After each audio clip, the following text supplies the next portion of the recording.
UGC MMTC center of our university, because he is providing this all people, the team is providing very nice platform to all main stakeholders of our higher education, and they are creating awareness about whatever is being implemented now or coming at least 2-3 decades very vigorously. Some of the, you can say, concepts will be immediately implemented, some will be implemented, but anyway, within a decade, our education system will completely get oriented. And we, the teachers, are very important part of it. So let us be thankful to our management of Vice Chancellor, Pro Vice Chancellor, Registrar, and Director Atik sir, and important help, our Ankit sir. Then let me express my personal thanks to Anuradha Engineering College. I am very well associated with our this institute, so I feel like I am talking to my own family members only today. So I am thankful to management of Anuradha Engineering College, Principal Nanai sir, Professor Gawande sir, and all learned participants. So friends, today is a long evening, almost 3 hours we will be discussing interview.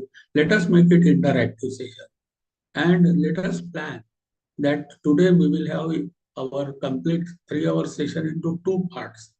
First part we will have of around say 1.5 hours. Then we will have 5 to 10 minutes break, tea break, and then again immediately after 10 minutes we will continue for two parts. So our overall session we will be planning in two parts. Among these two parts, let us further divide in some sessions. So we will have total 4 sessions. First 2 sessions in our part 1, and first next to third and fourth session in part 2. So that in a small and well structured and focused way, we will try to understand the points in today's our session.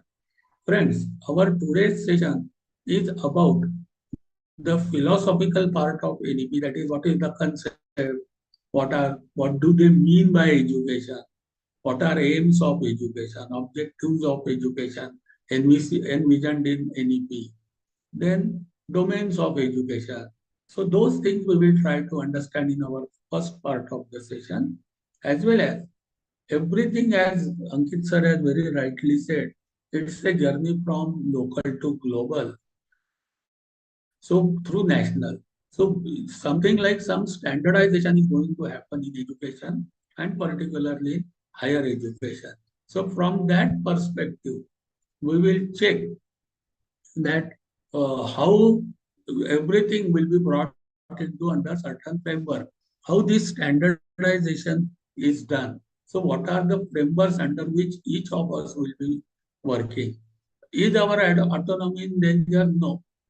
But is it our autonomy absolute? Again, answer is no. We do have our autonomy at our university level, institute level, but everything will work under certain common framework, which will be national and which is aligned with international standard. So this is how NEP is going to be implemented. So the, you can say, philosophy, concept, and those framework we will try to understand today. So first and important part of NEP is everything should be outcome based. It means whether it is the training program, whether it be awareness program like ours, or if it is faculty development program, or it is our regular class sessions with our student, or our laboratories project, everything needs to be outcome based. And the fundamental requirement of bringing outcome based system is, before starting anything, first spell out what are the expected outcomes of that. So even our gathering is there, spell out what are the expected outcome in terms of learning for the student. If it is sports event, first spell out. If it is NSS or social outreach, spell out.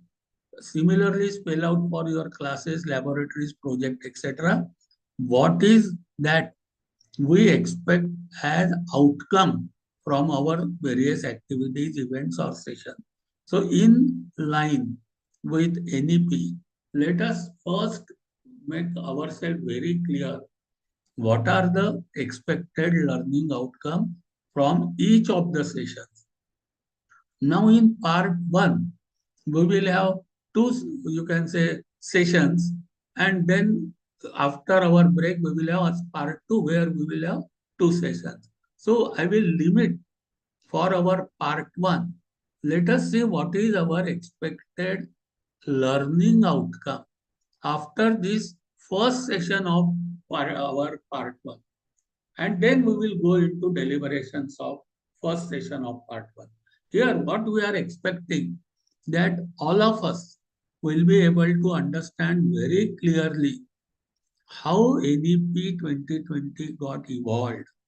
What are the pillars? Because those pillars, while implementation, we will have to keep always in mind. What is the concept and definition of education in NEP? What are the aims and objectives of NEP? What are different domains of education, types of education? Why it is necessary? Later on, we will see that important silent feature of this policy is integration of various types of education. So whether let it be commerce education, arts education, science education, engineering education, amongst engineering, our various streams. So up till now, we were working in silos. Our skill education was different, our vocations was different, our academic education was different, our technical education was different, professional education was in different silo, and they were operating as if they are independent and having no connection with others. But the first and foremost recommendation of policy is break down those silos. Education must be multidisciplinary. So unless we understand what are different types, how can we be able to integrate those types? So from that perspective, in our first part, will be our first session of our part 1, we will get ourselves clear with the concepts. So let us begin with our formal session. Now, when we will go with our national education policy, friend, one statement always I make in all session is that NEP 2020 is a evolved document. It is not something that some committee was formed for which they studied something for 2 3 years. Some document came out in the form of draft, and later on it became policy. Friends, this is not the case with this policy. You will find when our last policy was declared somewhere in 85-86, from the very next year, the journey of evolution of this policy started in the terms of somewhere in 1987, Washington Accord came into existence. India signed Washington Accord, and the concept of quality and benchmarking with international standard. So the process of accreditation, so National Board of Accreditation, NAC came into existence, and benchmarking of the parameters, identifying the parameters, setting the standards, measuring those parameters achievement, comparing it with international standards, again giving the feedback, and every institute will try to achieve those international benchmark. That process started, which we call it as accreditation. So concept of quality in terms of higher education became as, and our process of globalization started in 87 itself. Then formally in 1992, India as a policy accepted globalization, and we know that liberalization, privatization, globalization came into existence. Education was also one of the service sectors. Then somewhere in 1997, in United Nations Organization, Brundtland Commission report came in, and the concept of development was completely changed. And instead of development, the sustainability and sustainable development concepts came into picture.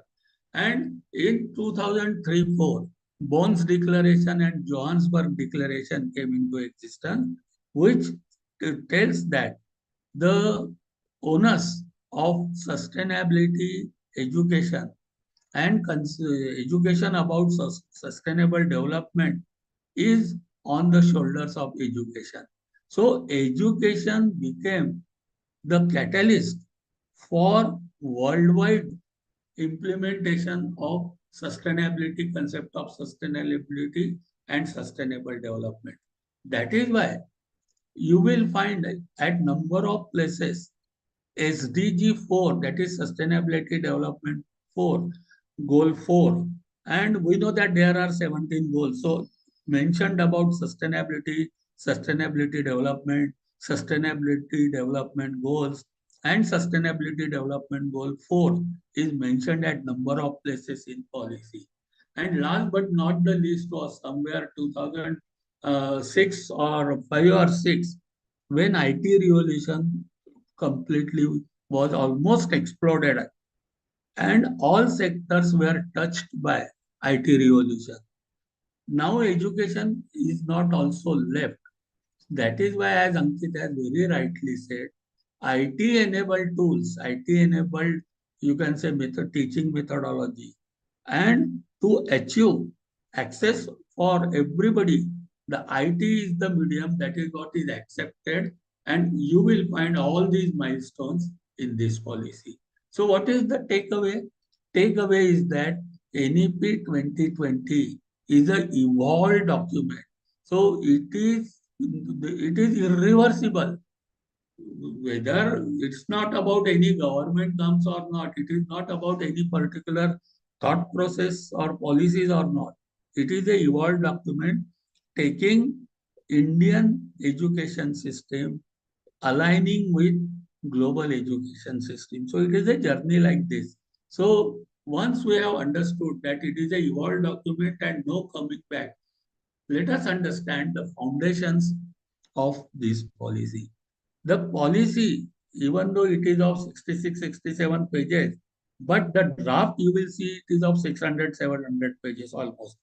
And the policy very clearly states that it is based on 5 pillars.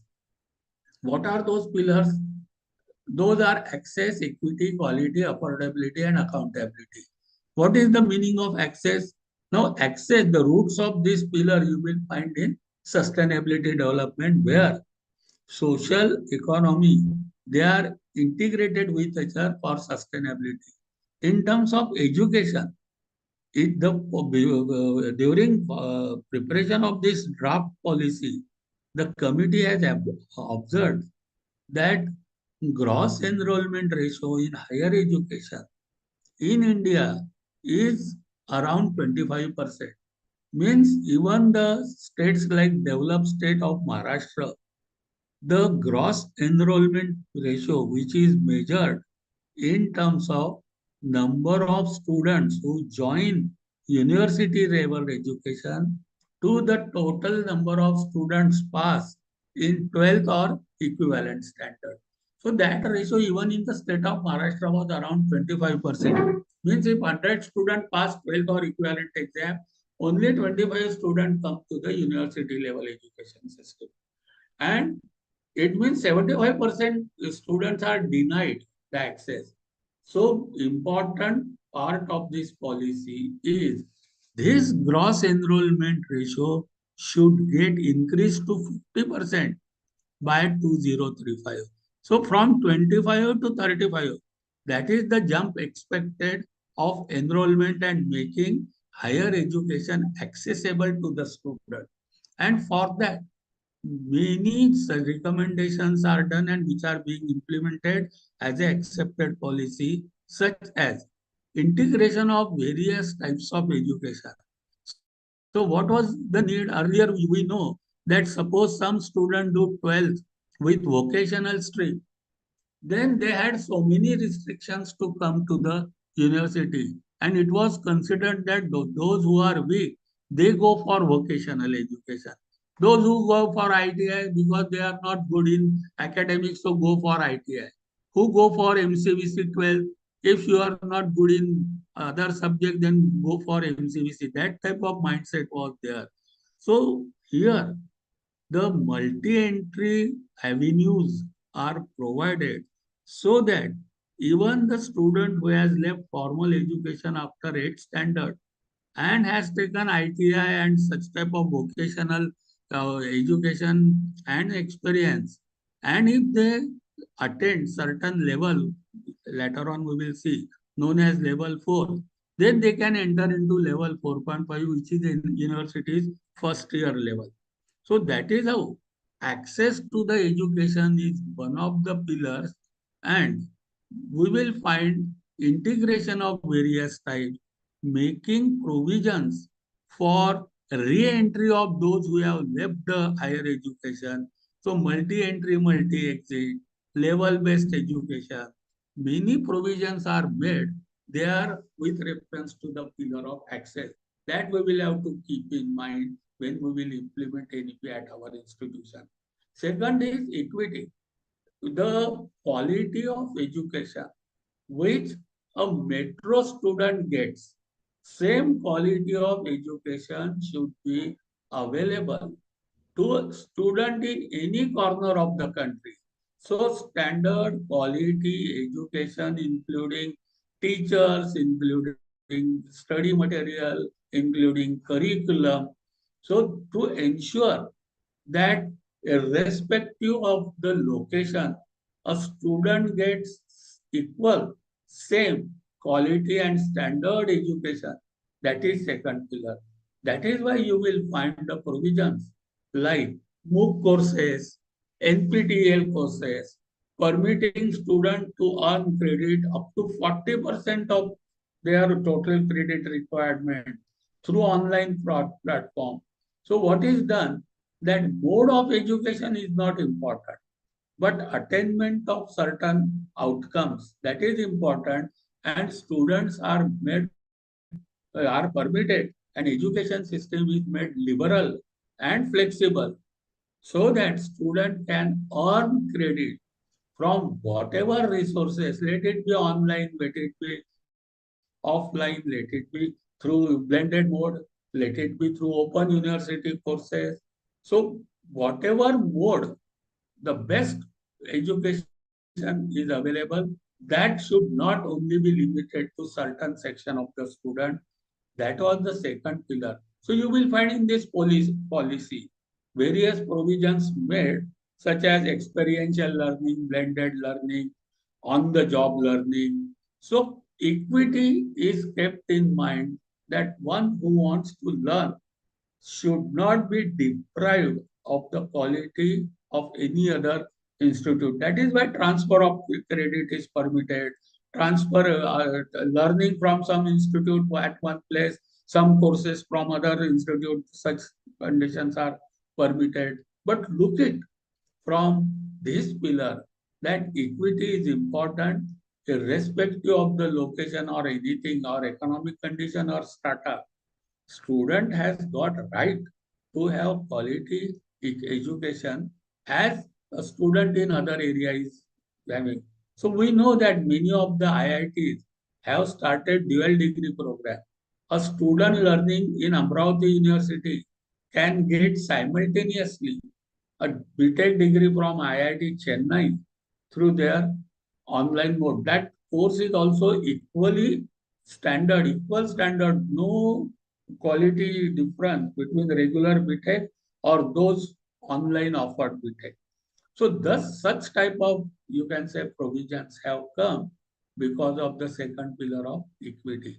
Quality, we know that as we became the signatory of Washington Accord, our standard has to be a measurable benchmark, and when our graduate comes out, there should be certain certification that minimum required attributes are attained by the student, then only he gets, which is known as a graduate of any university. So benchmarking, measurement, ensuring assessment, and ensuring those attainment of attribute, those parameters come from the pillar of quality.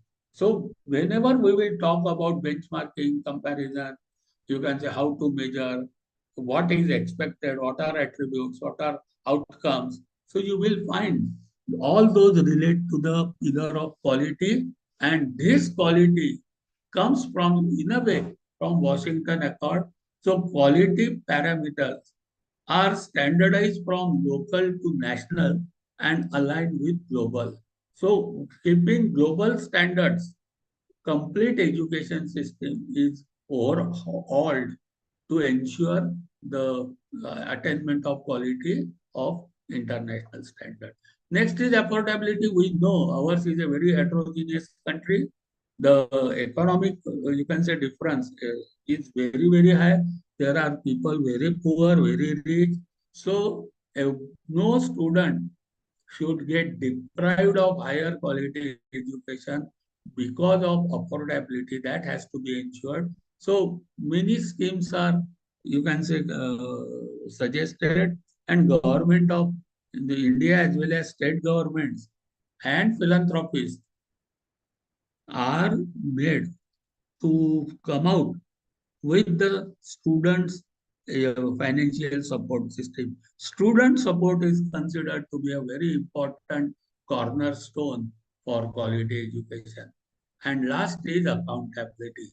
Now, accountability is a big question mark. Whose accountability? For what accountability? And accountability may lead to what? So, even though many instruments have not come up regarding accountability, but friends, we the teachers have to keep in mind that fifth pillar of NEP is accountable. So when concepts are very clear, goals are very clear, aims are very clear, objectives are very clear, quality standards are very clear, quality specifications are very clear, learning outcomes are very clear. In that case, if the student don't attend, they will also be accountable. And if the purpose for which education is there and we the educators are not able to deliver the expectations of education, probably at some time we may also be held accountable. So everybody of us should be aware of these five pillars. And when later on, when we will discuss in detail one by one, you will find whatever we will discuss have certain routine one of these five pillars. Anything and everything is done based on these five pillars only. So our now we will go into, after understanding evolution of policy and pillars of NEP. Now we will be in this few coming 10-15 minutes, we will try to understand what are the concepts of education as envisioned in NEP. Very clearly, what is education is very clearly defined in this policy. We will understand what is the definition of education as per NEP, because we will have to mold ourselves to set ourselves in consonance with that definition. Domains of education, what are types of education? When we talk about integration of various education, so what are those types which will get integrated? What is the purpose of education? Accountability. Why students learn and why we should teach? What is very purpose of our existence? That is very clearly in this policy. So our existence is subject to fulfillment of the purpose given in this policy. And lastly, various levels of domains of education. So let us understand in few minutes each of us what is education. Friends, this policy has studied various concepts and definitions of education. Western thoughts like Socrates, Plato, Aristotle, to Indian philosophers, everything they have mentioned.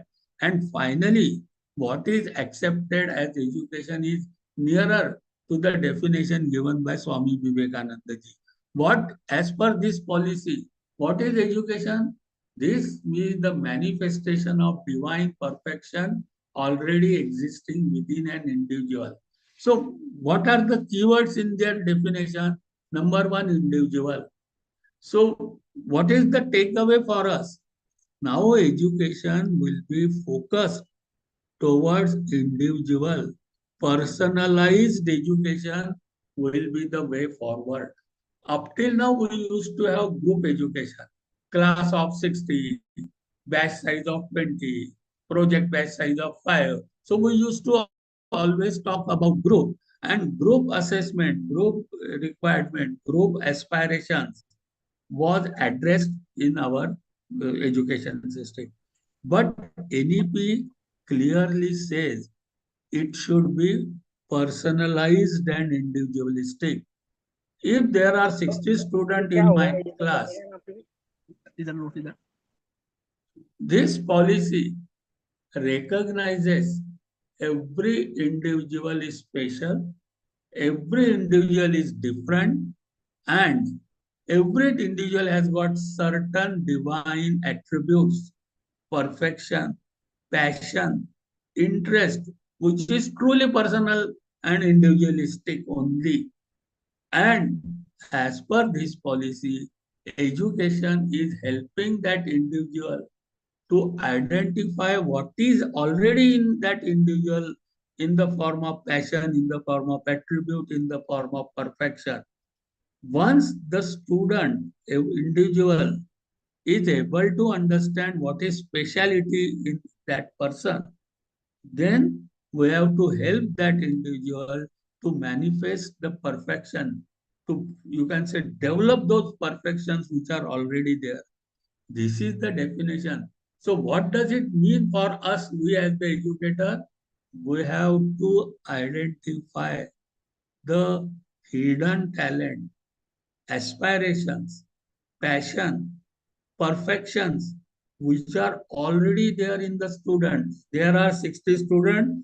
I have to study individually all those 60 students and I have to understand what are the attributes already present in him. What is my role as an educator? My role is now changed from preacher to a facilitator.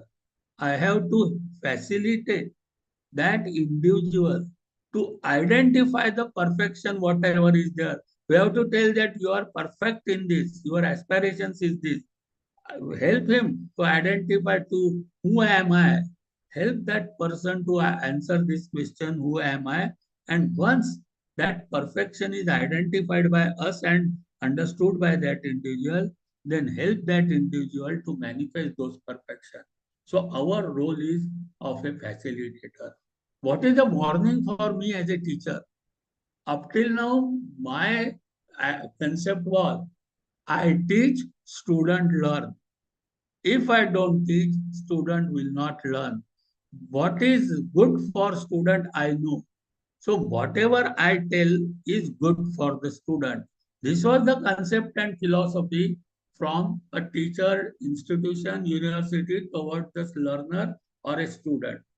Now, the philosophy is, it is not that because I teach somebody learn. No, there is something already existed in that student. That is why the student learns.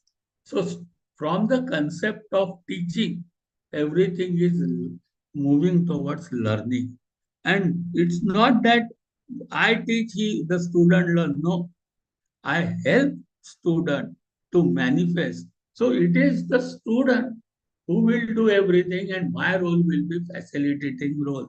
It is a big change in approach of teaching learning process as well as assessment process. So we have to understand very clearly the concept and the definition of the term education. Now second, as per NEP, now I will say that, okay, I manifest, but what is that I have to exactly do? I have to develop three parameters within a student: knowledge, attitude, and skill. What is the meaning? Earlier, our education was more towards academic education. We used to give more on information and knowledge. Probably character and attitude and behavior building, very little role was there in our education system. Now, when we say NEP is implemented, we have to accept that we will be working in 3 areas. One will be information knowledge area. Second will be 21st century skilling area, training and skilling. And third is disposition area, value area, ethical area, molding the behavior of individual.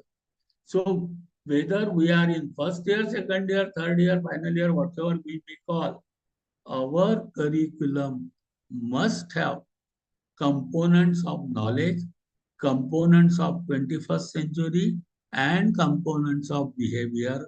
You can say values, ethics, dispositions, behavioral. So this is what we mean by concept of education. Now NEP very clearly talks about aims of education too. Now, what does this policy say? The aim of education will not be only cognitive development. Cognitive means knowledge developments, information giving, but building character and creating holistic, grounded individual equipped with 21st century skills. So whether we are framing syllabus in BOS or whether I am discharging my curriculum in my classroom, or I am assessing, I have to ensure I am providing, imbibing 21st century skills in the student. I am giving updated knowledge and information, and as well as I am developing character, ethical values, behavioral patterns in my student. Now, very important, what is the mandate given to us as an educator? It talks about purpose of education, why students should learn from us, and why we, the educator, what exactly we have to do. So it is the purpose of our existence. In another way, it is a question, why do we exist as university, as institution, or as individual teacher? See, the mandate is education provider must is there, prepare students for 3 things. Number one, meaningful and satisfying lives. म्हणजे अर्थपूर्ण, कुठल्या तरी पर्पजनी, उद्देशपूर्ण जीवन विद्यार्थी जगला पाहिजे, आणि तो सुखी समाधानी, यशस्वी शब्द नाही, सुखी समाधानी जीवन जगला पाहिजे. Now you relate it with our accountability. What does it indicate? Probably when certain audit will take place, that time they will see what our students are doing. Say 10 वर्ष जुनी मुलं, 12 वर्ष जुन्या मुलांचा डाटा काढतील आणि त्यांच्याकडनं हे पाहतील की ती मुलं उद्देशपूर्ण जीवन जगतात आहे का, ते आयुष्यात सुखी आहेत का, समाधानी आहेत, यशस्वी आहे की नाही पाहणार नाही. यशाची व्याख्या वेगळी आहे, पण ते सुखी आहेत, समाधानी आहेत आणि उद्देशपूर्ण, अर्थपूर्ण जीवन जगत असतील तर त्यांनीच पर्पज ऑफ एज्युकेशन झालं. We will may be accountable for that. Second, we have to prepare student for their future job roles. म्हणजे आज आपल्याकडे 12वी झालेला मुलगा येतो आणि 4 वर्षांनी तो आपल्याकडनं इंजिनियर होऊन बाहेर पडतो. याच्यात अपेक्षित असं आहे की हा विद्यार्थी ऍडमिशन घेतल्यापासून 7-8 वर्षांनी जिथे कुठे राहील, मग तो कदाचित एमई करून पीएचडी करत असेल, कदाचित टीचर झाला असेल, कदाचित मॅन्युफॅक्चरिंग सेक्टरला असेल, कदाचित कॉम्प्युटरच्या सॉफ्टवेअर सेक्टरला असेल, व्हॉट एव्हर, डेव्हलपमेंट सेक्टरला असेल, R&D ला असेल, मॅनेजरला असेल, wherever that student is, त्याला तिथे जॉबच्या तिथे वर्क रोल मध्ये जे त्याला आवश्यक आहे, जे नॉलेज आवश्यक आहे, जे स्किल आवश्यक आहे, जे त्याला कॅरेक्टर बिल्डिंग त्याचं आवश्यक आहे, ते त्याला प्रश्न विचारला का रे तुला हे कुठनं शिकला तू, तर त्यांनी सांगितलं पाहिजे मला हे एज्युकेशन सिस्टीम मधनं मिळालं आहे. म्हणजे विद्यार्थ्याला त्याच्या जॉब रोल मध्ये जे जे आवश्यक लागणार आहे ते प्रोव्हाइड करायची जबाबदारी एज्युकेशन सेक्टरची आहे, असा मॅन्डेट NEP ने आपल्याला दिला आहे. आपल्यासाठी काय आहे की डायनॅमिकली आपल्या विषयातल्या सेक्टरमध्ये, इकॉनॉमिक सेक्टरमध्ये फ्युचरिस्टिक व्ह्यू ठेवून तिथे त्यांना मुलांना आज फर्स्ट इयरच्या मुलाला तो पास होऊन गेल्यानंतर जॉब करताना, वर्क रोल करताना त्याला जे लागणार आहे ते माझ्या करिक्युलम मध्ये आज असलं पाहिजे, ते माझ्या टीचिंग मध्ये असलं पाहिजे, ते माझ्या प्रॅक्टिकल आणि प्रोजेक्ट मध्ये असलं पाहिजे. This is what is the mandate given to us by NEP. आपण एनईपी इम्प्लिमेंट करतो म्हणजे आपण फोरकास्टिंग करतो, आपण फ्युचरिस्टिक आउटलुक ठेवून आजच्या मुलगाला जे शिकवतो ते त्याला भविष्यात आयुष्यात लागणार आहे. And that is the mandate given to us. आणि तिसरं, we have to prepare student to enable economic independence. आर्थिक स्वातंत्र्य त्यांना लाभेल या प्रकारचं शिक्षण द्यायचं. हा मॅन्डेट एनईपीनी एज्युकेटर्सला दिलाय. मित्रांनो, हे लक्षात घ्या, एनईपीचं जेव्हा तो 5वा डोळा अकाउंटेबिलिटीचा उघडेल तेव्हा ते आपल्याला कशासाठी अकाउंटेबल धरणार आहे. आपल्याला मॅन्डेट दिलाय, prepare student for meaningful satisfying life, prepare student for their future job role and prepare student for their economic independence. This is the mandate. आता हे देण्यासाठी जे जे करावं लागतंय ते तुम्हाला दिलेली मग यू कॅन से फ्रीडम, ती दिलेली ऑटोनॉमी, ह्या गोष्टी तुम्ही अचीव करायसाठी जे तुम्हाला करिक्युलम करायचं आहे ते करा. एनईपी थोडक्यामध्ये आपल्याला या 3 गोष्टी सांगतो की त्याला नॉलेज द्या, त्याचं कॅरेक्टर डेव्हलप करा, त्याला स्किल द्या आणि तुमचा विद्यार्थी या 3 गोष्टीसाठी प्रिपेअर करा. हा पूर्ण एनईपीचा आपल्याला एज्युकेटर्सला दिलेला सार आहे. त्याच्यामुळे हे डोळ्यासमोर ठेवूनच पुढचं काही करायचं आहे. मग पुढे एनईपी टेल्स अस की हे अचीव करायला काय केलं पाहिजे. तर NEP says that go for less content and more towards learning. खूप भरमसाठ सिलेबस मध्ये स्टफिंग करायची गरज नाही आणि टीचिंग पेक्षा फोकस लर्निंग वर द्या. आणि लर्निंग देताना critical thinking, problem solving, multidisciplinary education द्या. आणि शेवटी काय, इनोव्हेशन, अडॉप्शन आणि ऍब्सॉर्प्शन ऑफ चेंजिंग फील्ड हे तयार होईल अशा रीतीचं तुम्ही एज्युकेशन मधले करिक्युलम वगैरे तयार करा. Now with this concept the policy statement is very clear. आता ही पॉलिसी आपण एकदा जर हे 4 वाक्य समजून घेतलं तर तुमच्या लक्षात येईल की एनईपीचे व्हर्टिकल्स काय, मेजर मायनर का आलं, त्याच्यात इंडियन नॉलेज सिस्टीम का आलं, व्हीएलएससीचे सेक्शन्स का आले, व्हॅल्यू एज्युकेशनचे का आले सगळे व्हर्टिकल, त्या सगळ्याचं उत्तर या 5 लाईन मध्ये आहे. The policy very clearly state that education should enable individual. इथे ग्रुप शब्द नाही, क्लास शब्द नाही, स्टुडंट शब्द नाही, individual, because this policy recognises every individual is special आणि त्याच्या नीड आपल्याला फुलफिल करायचे आहे.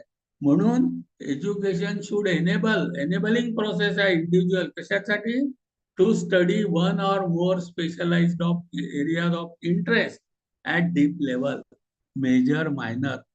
विद्यार्थ्याला कशात गती आहे त्याला हेल्प करा बाइंड अप करायला. एकदा त्याला कळलं मला गती आहे याच्यात आहे म्हणून फर्स्ट इयरला 2-3 विषय द्यायचे आणि मग आफ्टर सेकंड सेमिस्टर त्यातला एक विषय त्यांनी मेजर घ्यायचा आहे. त्या मुलाने ठरवायचा आहे हा मला याच्यात गती आहे and that will be his area of interest.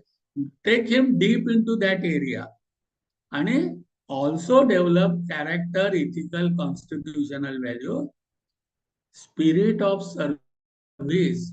म्हणून कम्युनिटी एंगेजमेंट, कम्युनिटी सर्व्हिसला तेवढंच इम्पॉर्टंट दिलंय. आणि तिसरं 21st century capability across various discipline, multidisciplinary.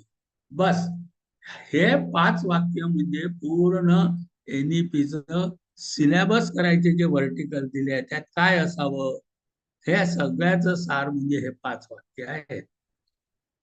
आता त्यांनी सांगितले आहे की 3 भागामध्ये मुलांना डेव्हलप करायचं आहे. हे तर प्रत्येकाने लक्षात घेतलंच पाहिजे.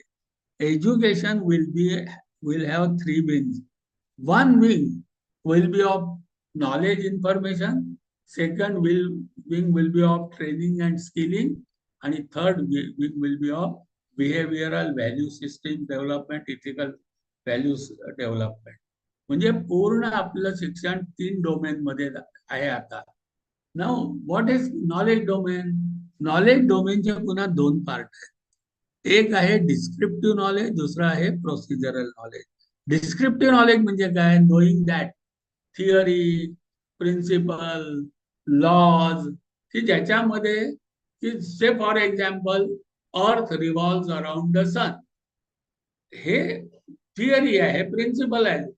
आणि त्या जिथे आपण प्रिन्सिपल देतो, फिलॉसॉफीज देतो, लॉज देतो, त्या टाईपच्या Newton's law, Archimedes principle, Schrodinger principle. So whatever knowledge we give in this type is called as descriptive knowledge. म्हणजे generally factual knowledge, it talks about knowledge, reveals truth and about the world things, principles, laws सांगतो. पण NEP असं सांगतो की don't give that part also just to remember the knowledge, but ability to reason why these facts are true. म्हणजे आपला approach आता theoretical part शिकवताना, law शिकवताना, प्रिन्सिपल शिकवताना फक्त ते लॉ सांगून मुलांना लर्न झाले पाहिजे असं नाही आहे. तर त्यांना क्रिटिकली विचार करता आला पाहिजे, हे का बरं, why this facts are true. So that will be the way we will be giving descriptive knowledge. And second is of course capacity, procedural knowledge, that is knowing how. So knowing that आणि knowing how, descriptive knowledge आणि procedural knowledge हे आपल्या cognitive पार्टचे 2 part असले पाहिजे. आता cognitive part सुद्धा जो आहे त्याच्या स्टेजेस आहेत. We are moving towards level based education. म्हणजे नॉलेजचं जरी डोमेन धरलं, कॉग्निटिव्ह डोमेन जरी धरलं, डिस्क्रिप्टिव्ह नॉलेज जरी धरलं, प्रोसिजरल नॉलेज जे धरलं, तरी सुद्धा त्याच्या 6 स्टेप्स आहेत. म्हणजे this knowledge talks about information, understanding, thinking, knowledge. पण पहिली स्टेज आहे मेमरायझिंग, म्हणजे remembering, recalling previously learn material. पाढे म्हण, कविता म्हण, एखादा लॉ सांग. त्या 3 इडियट सिनेमामध्ये दाखवलं होतं एक कॅरेक्टर, तो बराबर बराबर पाठ केलेलं म्हणून दाखवतो. That is best this. आणि NEP नुसार, ब्लूम्स टॅक्सॉनॉमी नुसार ही जी लेवल आहे, memorising, recalling certain whatever is first remembered, is considered to be lowest step. याचा अर्थ काय की मेमरायझिंग गरजेचं नाही का? आहे, पण मिनिमम वेटेज द्या. म्हणजे आपल्यासाठी काय आहे याचा की स्टेट द लॉ, म्हणजे ज्याच्यातून फक्त एखाद्या कॉन्स्टंटची व्हॅल्यू विचारणं, ह्या ज्या गोष्टी आहेत, where certain you can say whatever is we have told, we are asking students simply to recall, memorize आणि recall. That is considered to be lowest. ते आपल्या अभ्यासक्रमाच्या परीक्षेत, असेसमेंट मध्ये मिनिमम क्वेश्चन्स असले पाहिजे, किंवा आपल्या सीओज मध्ये, एक्सपेक्टेड आउटकम मध्ये, की विद्यार्थ्याला हे पाठ होईल, पाढे पाठ होतील, कविता पाठ होतील. हे ठीक आहे स्कूल एज्युकेशनला. कॉलेजमध्ये मी ह्याच्यासाठी शिकवतो की मुलाला लॉ पाठ होईल, असं आपलं ऑब्जेक्टिव्हच राहू शकत नाही. आणि त्या टाईपचे प्रश्नही असू शकत नाही. Remembering is lowest stage. Next is understanding, comprehension. म्हणजे काय?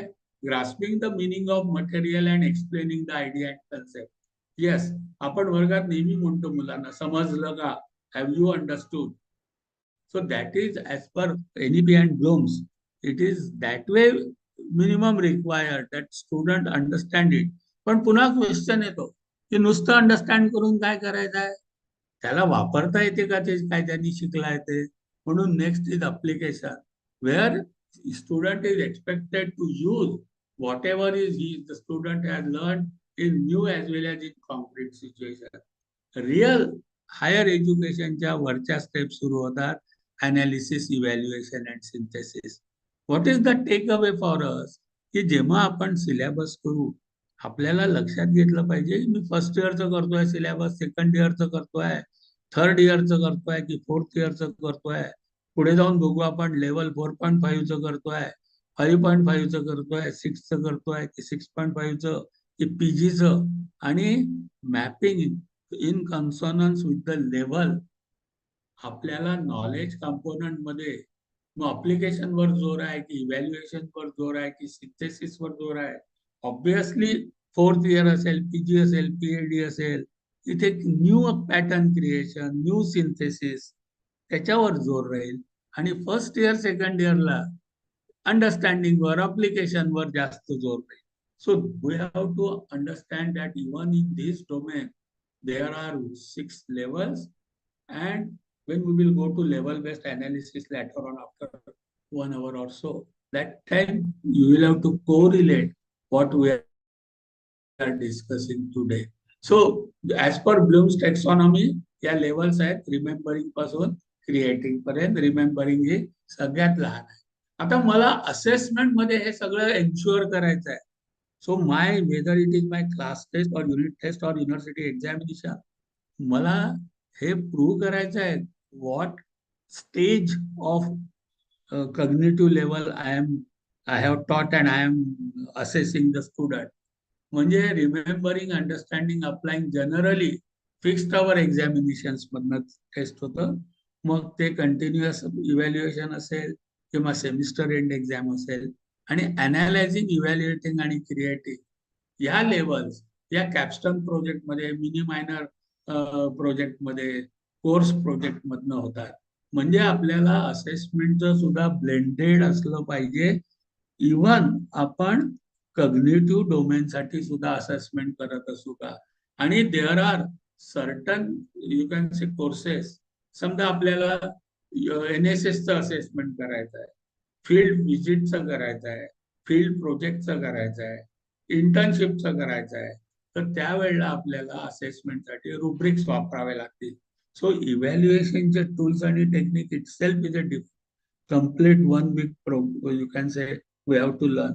But आउटकम आत्ताच आपल्याला काय कळलं, आपल्याला कळलं की कॉग्निटिव्ह डोमेन मध्ये दोन्ही कंपोनंट असू द्या, म्हणजे ते डिस्क्रिप्टिव्ह नॉलेजचा असू द्या किंवा प्रोसिजरल नॉलेजच्या 6 स्टेजेस राहतील. आणि त्या 6 स्टेजेस मध्ये मेमरायझिंग हा लोएस्ट आहे आणि सिंथेसिस हा हायएस्ट आहे. आणि आपल्या लेवलनुसार आपल्याला ते ॲट्रिब्यूट्स त्या लर्निंग लेवल्स अटेंड केल्या हे दाखवायचं आहे. आणि असेस करायसाठी अशा व्हेरियस टूल्स आणि टेक्निक्स आहेत. Now when we go to next, that is psychomotor domain, second domain. तर सेकंड डोमेन मध्ये कॅपॅसिटी और स्किल, म्हणजे it is mainly about skilling और कॉम्पिटन्स डेव्हलपमेंट. त्यामुळे कॅपॅसिटी आणि कॉम्पिटन्स हे 2 शब्द आपल्याला क्लिअर केले पाहिजे. की स्किलिंग मध्ये it is the ability applying the whatever knowledge, cognitive domain मध्ये जे नॉलेज मिळालं, जे इन्फॉर्मेशन मिळाली, ती मला स्वतःच्या हाताने ती स्किल असं डेव्हलप झालं पाहिजे. I should be able to apply. म्हणून एक्सपेरियन्शियल लर्निंग, ज्याला आपण प्रॅक्टिकल्स म्हणतो, प्रॅक्टिकम म्हणतो, ते स्किल्स आणणं हा सेकंड डोमेन NEPचा महत्वाचा पार्ट आहे. त्यामुळे कॅपॅसिटी म्हणजे ability needs to be consistent and repeatable, आणि कॉम्पिटन्सी म्हणजे learning achievement observable and can be assess systematically. आपल्याला मुलांमध्ये कॉम्पिटन्सीज डेव्हलप करायचे आहे, कॅपॅसिटीज त्यांच्यामध्ये इम्बाईब करायच्या आहे. ह्याचे सुद्धा 6 डोमेन स्टेजेस आहेत. Perception, set, guided response, mechanism, complete over response, adoption आणि ऑर्गनायझेशन. म्हणजे गेट सेट गो आपण जसं शाळेमध्ये म्हणायचो तशासारखं. तर क्ल्यू सेन्स करून तो मोटर त्याच्या ऍक्टिव्हिटीज करतो, गाईड जसं त्याला गाईड केलेलं आहे. उभा राहायला पीटीचे टीचर जसं आपल्याकडनं करून घ्यायचे, दॅट इज परसेप्शन. आपण लॅबोरेटरीमध्ये टीचर सांगतो ते तसंच्या तसं करू शकतात. That is lowest level.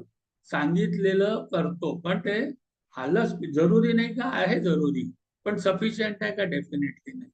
Mug second is set, जिथे तो ऑटोमॅटिकली फास्ट एफिशियंटली तो करू शकतो. तिसरा guided response, imitate and practices skills open and descriptive. हे सगळे पहिले 3 लोअर स्टेजेस म्हणता येईल. पण आपल्याला हायर एज्युकेशन मध्ये पहिल्या काही 1-2 सेमिस्टर मध्ये परसेप्शन, सेटिंग आणि गायडेड रिस्पॉन्स आपण त्याला आणूच विद्यार्थ्यात. पण जसजसं तो सेकंड इयर, थर्ड इयर फायनलला येईल, आपल्याला त्याच्यात acts increasing efficiency, confidence and proficiency, किंवा परफॉर्म्स ऑटोमॅटिकली, किंवा adopt skills to meet new problem situation. म्हणजे एक आहे दिलेली प्रॅक्टिस करणं, दुसरं आहे जे स्किल आले त्याच्यावरून मी प्रॉब्लेम सॉल्व्ह करू शकतो, आणि फायनली न्यू पॅटर्न करू शकतो स्पेसिफिक सिच्युएशनला. या पद्धतीचे psychomotor skills, motor skills, doing skills विद्यार्थ्यांमध्ये आणायचं आहे. हे दिलेला आपल्याला दुसरा मॅन्डेट आहे. म्हणजे एक झाला कॉग्निटिव्हचा, दुसरा झाला सायकोमोटरचा, आणि तिसरा जो आहे डोमेन की ज्याच्यामध्ये विद्यार्थ्यांना आपल्याला तयार करायचा मॅन्डेट आहे, तो आहे अफेक्टिव्ह डोमेन, म्हणजे व्हॅल्यूज आणि डिस्पोजिशनचा डोमेन. असं त्यांनी सायंटिफिकली ऍक्सेप्ट केलेलं आहे की effective action need strong motivation in addition to knowledge and capacity. आपण आपल्या महाविद्यालयात पाहतो, अनेक टीचर खूप नॉलेजेबल असतात, प्रचंड कॅपॅसिटी असते, पण विद्यार्थ्यांची तक्रार असतं की सरांना खूप छान येतं पण सर शिकवत नाही. तिथे NEP असं म्हणतं की मोटिवेशनची कमी आहे, म्हणून नॉलेजेबल आणि कॅपॅसिटी असलेलाही परफॉर्म करत नाही आहे. मग मोटिवेशन कशात असतं, तर व्हॅल्यूज आणि dispositions are sources of motivation. Values are beliefs, what is wrong और what is right, and dispositions are attitude आणि perceptions that form the behaviour. आपल्याला मॅन्डेट असा दिलाय NEPनी, विद्यार्थ्यांचे व्हॅल्यूज, डिस्पोजिशन्स, ॲट्रिब्यूट्स तयार करून बिहेवियरल पॅटर्न समाजाला, स्टेकहोल्डर्सला ॲक्सेप्टेबल बिहेवियर पॅटर्न तयार झाला पाहिजे. नाहीतर डॉक्टरी शिक्षक येतात आणि बॉम्बस्फोट करायच्या मागे लागतात. आपण बघितलं की उच्च शिक्षण घेतलं म्हणजे व्हॅल्यू सिस्टीम चांगली झाली असं नॉट नेसेसरी. ज्यांनी जीव वाचवायचा ते जीव घ्यायला निघाले सर्व उच्च शिक्षित मंडळी, because they lack basically values, ethics and dispositions in their education system. This is recognized by NEP, and now responsibility is given on our shoulder to mold our students in socially accepted behavior forms also. आता इथे सुद्धा 5 stages आहेत. शाळेतल्या मुलांसाठी वेगळे असतील, आपल्यासाठी वेगळे असतील. जसं फॉर एक्झाम्पल, पहिली lowest is selectively attends to the stimuli. अरे मोठे लोक आले त्यांना नमस्कार कर, मुलं करतील, तर they are selectively attending to stimuli. That type of की चांगलं काय वाईट काय समबडी ऑलरेडी डिसाइड, आणि they tell the pupil and then that get inculcated, but it is considered to be lowest. More important is responding to the stimuli, not only attending, attaching values or worth to something, conceptualizing the values and resolving the conflict, and finally integrating the value into the system that controls the behavior. आपल्याला उच्च शिक्षणामध्ये, particularly professional education मध्ये, valuing, organizing and internalizing will be our domain in which we will be operating. आपल्या curriculum मध्ये हे outcomes येतात आहेत की नाही, हे एक्सपेक्टेड आउटकम येतात आहे की नाही, हे एट्रिब्यूट्स मुलांमध्ये इम्बाईब होतात की नाही, ही जबाबदारी आपल्यावर दिलेली आहे. त्याच्यामुळे आपल्याला 3 डोमेन मध्ये काम करायचं आहे. नाउ फंडामेंटल आपल्या सेशन 1 चा नेक्स्ट पार्ट आहे टाइप्स ऑफ एज्युकेशन. बाय, कारण आपण मगाशी बघितलं की NEP aspects integration, multidisciplinary education घ्यायचं आहे. सायलोज सगळे डिस्मेंटल करायचे आहेत. इंजिनिअरिंगचा मुलगा फक्त इंजिनिअरिंग शिकणार नाही, आर्ट्सचा मुलगा फक्त आर्ट शिकणार नाही, कॉमर्सचा विद्यार्थी फक्त कॉमर्सच करणार नाही. So whatever is required for everybody, because in real life we operate in multidisciplinary environment. असं कोणी म्हणू शकतं का की फायनान्सचे कोणाला गरज नाही आहे? सकाळी उठले, टूथपेस्ट घेतली तरी पैसे द्यावे लागतात, झोपताना गुड नाईट लावलं तरी पैसे द्यावे लागतात. We cannot remain away from financial literacy. Share market माहीत पाहिजे, वेल्थ क्रिएशन माहीत पाहिजे, तसंच ह्युमॅनिस्टिक व्हॅल्यूज माहीत पाहिजे. तुम्हाला कल्पना असेल, जगातले सगळे सायंटिस्ट हे उत्तम म्युझिक प्लेअर होते. बाबासाहेब आंबेडकर उत्कृष्ट व्हायलिन वाजवायचे, होमी बाबा उत्कृष्ट व्हायलिन वाजवायचे. So there is very close relationship between this part of the personality with your knowledge and skills. So from that perspective, integration of various types is expected. So just understand, if पूर्वी साधारण art science commerce मध्ये what the type of education was academic education, which was focused on information and knowledge. Now they cannot remain in that. They have to go for skill education, they have to go for value education as well. Vocational education म्हणजे particular occupation साठी knowledge, attitude आणि skill देणं. Particular occupation साठी manufacturing industries फक्त डोळ्यासमोर ठेवली आणि केलं, किंवा इलेक्ट्रॉनिक्स इंडस्ट्रीचं फक्त एक सेक्शन फक्त घेतलं आणि त्याच्यासाठी त्याच्यात नॉलेज स्किल देणं, फक्त वेल्डिंग फक्त त्याचं प्रोडक्शनच देणं, अशा एका पर्टिक्युलर ऑक्युपेशन डोळ्यासमोर ठेवून जेव्हा विद्यार्थी घडवला जातो त्याला व्होकेशनल एज्युकेशन म्हणतात. Vocational is for particular challenges and work situation in economy, while professional is generic education. As per NEP, vocational education needs to be integrated in academic education. We know that professional education is more about ethics importance and it is for public purpose. And it is generally multidisciplinary and it needs critical and interdisciplinary discussion, etc. So, to achieve this, professional education should not take place in isolation. त्यामुळे यापुढे कदाचित काही वर्षानंतर फक्त engineering वाले असं अस्तित्वात राहणार नाही. There will be multiple, you can say disciplines, multiple you can say departments, multiple types of education, even in engineering college. There will be humanities, there will be commerce. So such type of education will be, that is why if you see the verticals, open elective vertical, then you can say skill enhancement curriculum, that vertical, where life skills are expected. So even engineering education is made multidisciplinary. So this is what is expected. So we have understood types of education. Now here we finish our session 1 of part 1. Now friends, can we recap what we have done in our session 1 of part 1? We have understood evolution of NEP, how since 1987 to 2020 this policy document has got evolved. What are various national, international activities, events which has impacted formulation of this policy? We have understood what are pillars of NEP. We have understood what is the basically definition and concept of education. Understanding it is personalized, individualistic, understanding that it is already perfection is there in everybody's individual and separate and special. And education means make that person realize that you are special and this is your speciality, and then help that person to manifest that speciality. That is what is meant by education. And how will it change the role? Presently, we are doing like a preacher. Our philosophy is we teach, student, learn. Now that will vanish. We will be facilitator and Education means self-manifestation. So our role now has changed. We have understood various three domains: knowledge domain, skill domain, behavioral domain.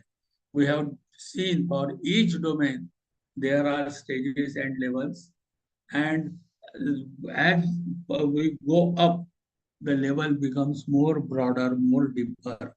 And what is in education, we have to not only ensure that all these domains, but as we progresses from lower level to higher level, those Bloom's taxonomy stages should also be ensured. Higher levels are integrated in our those domains. We have understood aim of education very clearly. We have been mandated with three things: prepare student for happy, satisfying life, prepare student for their future job roles, prepare students for economic independence. So everything and anything what we do should be targeted in this. So our every activity we should be able to justify. See, this we are doing because we are preparing student for their future job role. See, this we are doing. This will help student to live a happy life. See, we are doing this because this will help student to be economically independent. So this is what is the mandate, and we will be answerable for that is very clearly given in NEP, and we try to understand in our session 1 of part 1. So anybody, any doubt before we go to session 2 of part 2? We will wait for a minute. If anybody wants to add, because all are learned people, probably they may be knowing something more than what I have told. So please participate and help others to know. And if anybody has got any doubt, feel free to ask regarding this session 1 of our part 1. Participants, the forum is open for discussion for a couple of time, 2 or 3 minutes. Based on the session first, you can ask if you have any queries or the question, or please confirm either we should go further. Anyone else? Please, anyone.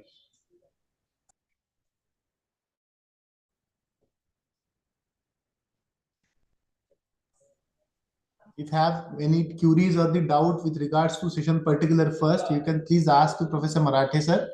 Or if you have understand, you can please confirm that we should move forward for this session 2. Please, anyone.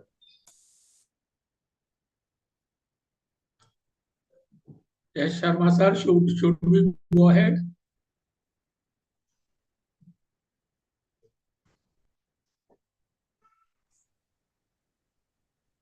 Yes, I think Ankit sir. Yes, sir. Yes, yes. We will go for session 2 of part. Sir, one question is in the chat box from Please. Umesh Joshi. Please explain the assessment.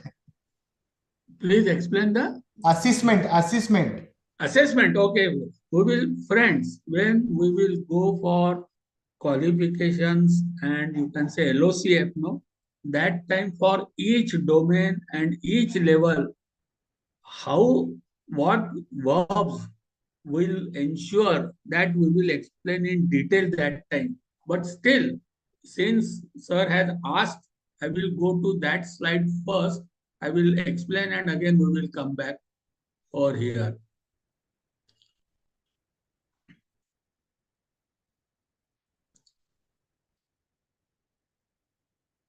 Yes. Say, for example, as sir was asking about assessment, we are talking about level 4.5. So those levels, when we will go, presently consider it as first year, say. Suppose we are setting our syllabi, or we are delivering our syllabi, or we are assessing the student for of first year.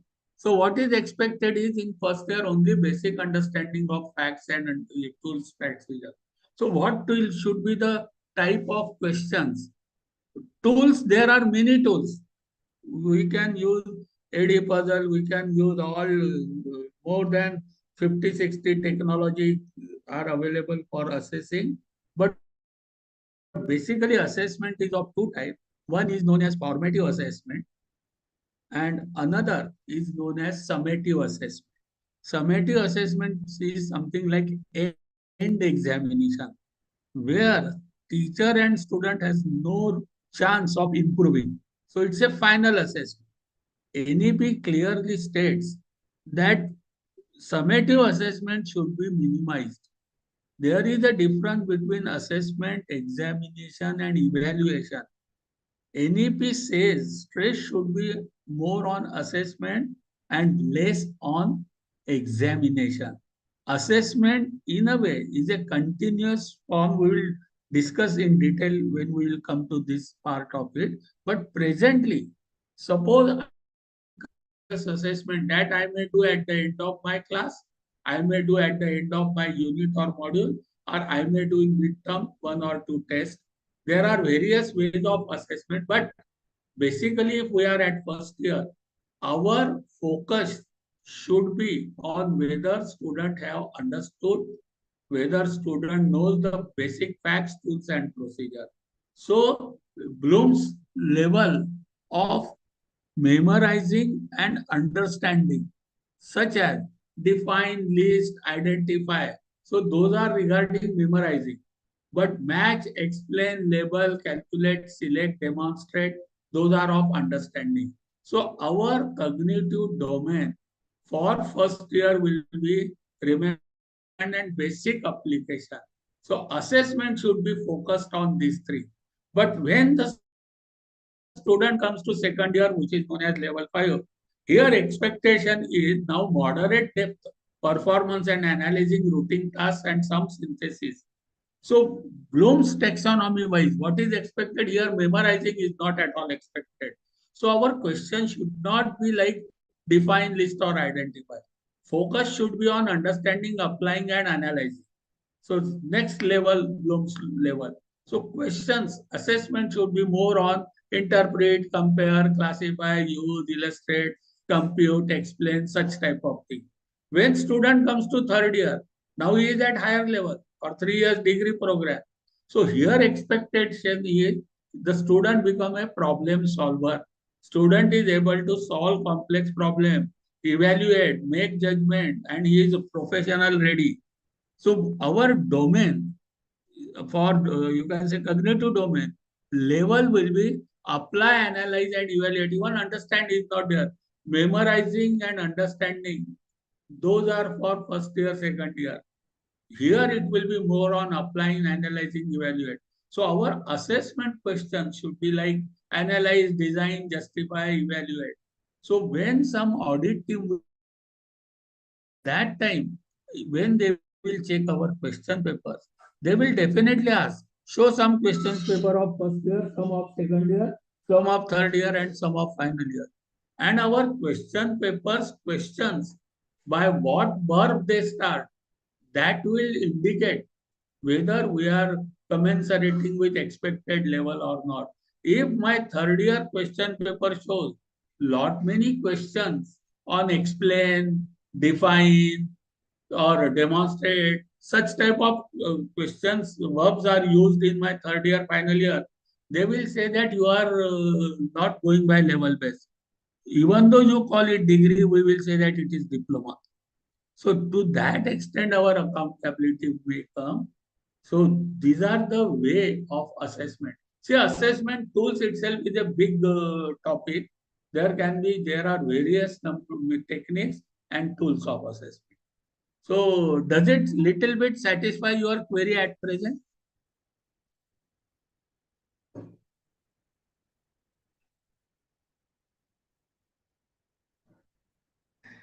Ankit sir?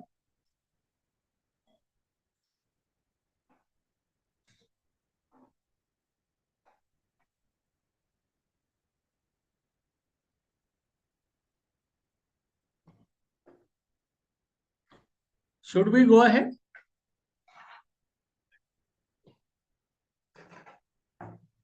Okay. I presume query is satisfied. If not, please raise, or otherwise we will go ahead. Hello. That's fine, sir. Yes, That's sir. fine. Yes. Okay, That's thank you, fine. That's Sanjay very sir. fine. Thank you. That's very fine. Okay. Yes. So Please now proceed. we will go to our session 2 of part 1. After half an hour, we will be taking 10-minute break. Now in this session, We will be talking about cornerstones of quality learning as expected in NEP and implementation of frameworks. And out of these various frameworks, in this session, we will complete our credit framework. So what are the expected learning outcomes of this session too? That after this session, all of us will be able to understand the 4 cornerstones of quality learning. Remember why it is necessary to understand? Because whenever there it is given in NEP, those are the cornerstones of quality learning. So whenever there will be audit check about quality, they will definitely see whether we are working on those 4 cornerstones or not. NEP clearly mentioned those cornerstones. So we will very clearly understand those. And second is, as I was saying in the beginning, that it is at national level, there will be some standardization, and those standardization will be in alignment with global standards or international standards. And to ensure that whether we are located in Chikli or whether we are located in Chennai, we operate under some standard condition. So those maintaining the standard condition, they have provided with us certain frameworks. So everybody in India, every institute, whether it is university, autonomous college, affiliated college, deemed to be university, anything, they will be working under framework. Within those frameworks, autonomy is there to design. So we will understand those frameworks, and in this session, we will understand first framework, that is credit framework. And I expect that at the end of this session, everybody of us will not only understand, but will be able to implement credit structure for any UG or PG program. So this is what is our expected learning outcome. Let us see whether we can meet it. Now, this Article 12 of National Education Policy talks about cornerstones of quality learning. See, these are the 4 cornerstones. What does it mean? It's a policy. So we have to ensure we follow it. What are those? One is appropriate curriculum. See, it's not only curriculum. So it has to be appropriate. So appropriate, what does it mean? That we will understand. As Joshi sir was asking the question, pedagogy. So what type of teaching techniques, teaching methodology, teaching tools we use, that will be another area. What is the takeaway for us? Now only PPT presentation, gone are the days. Is it completely washed out? No. Blackboard PPTs will be there, but they has to be supplemented with other techniques. Do we have blended learning?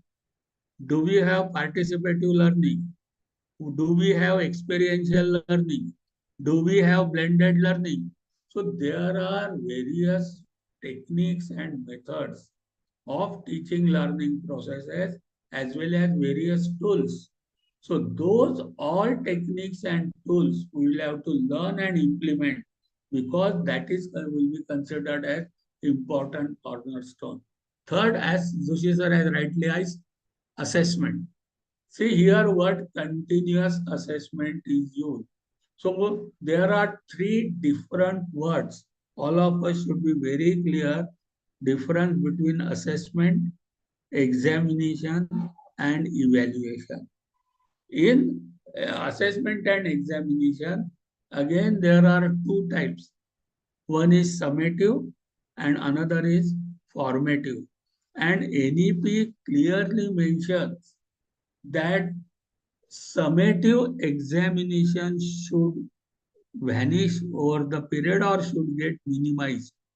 We know earlier we have 20% internal and 80% university external examination, assessment and exam form. After implementation of NEP, external examination weightage is brought down from 80 to 60, while internal continuous assessment weightage is increased from 20 to 40. I will not be surprised if it is further brought to 50-50.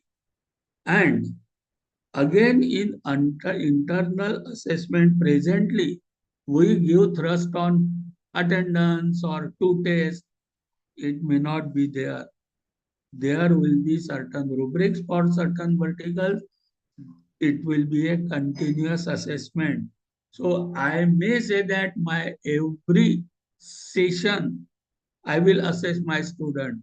My every experiment, I will assess the student, and I will have a continuous assessment system with well-defined, you can say, that is what is most necessary, is that whatever we decide should be well publicized. Student beforehand should know that this is how assessment will be done, and we have to stick to the pattern which we have declared. So this is what is the continuous assessment, is the second cornerstone, and student support. So complete our academic system, education system, our university or our college will be directed on these four, you can say, important things: appropriate curriculum, pedagogy, assessment, and student support. It is very clearly said that everything, all these four cornerstones will be within a broad framework of higher education qualification. Who gives you this framework? Our statutory bodies gives us this framework. What is the basis of giving this framework? Alignment with international standard and global standard is the purpose of framing this, giving us this framework. And the very clearly the article says curriculum and pedagogies will be designed to ensure learning experience for all students.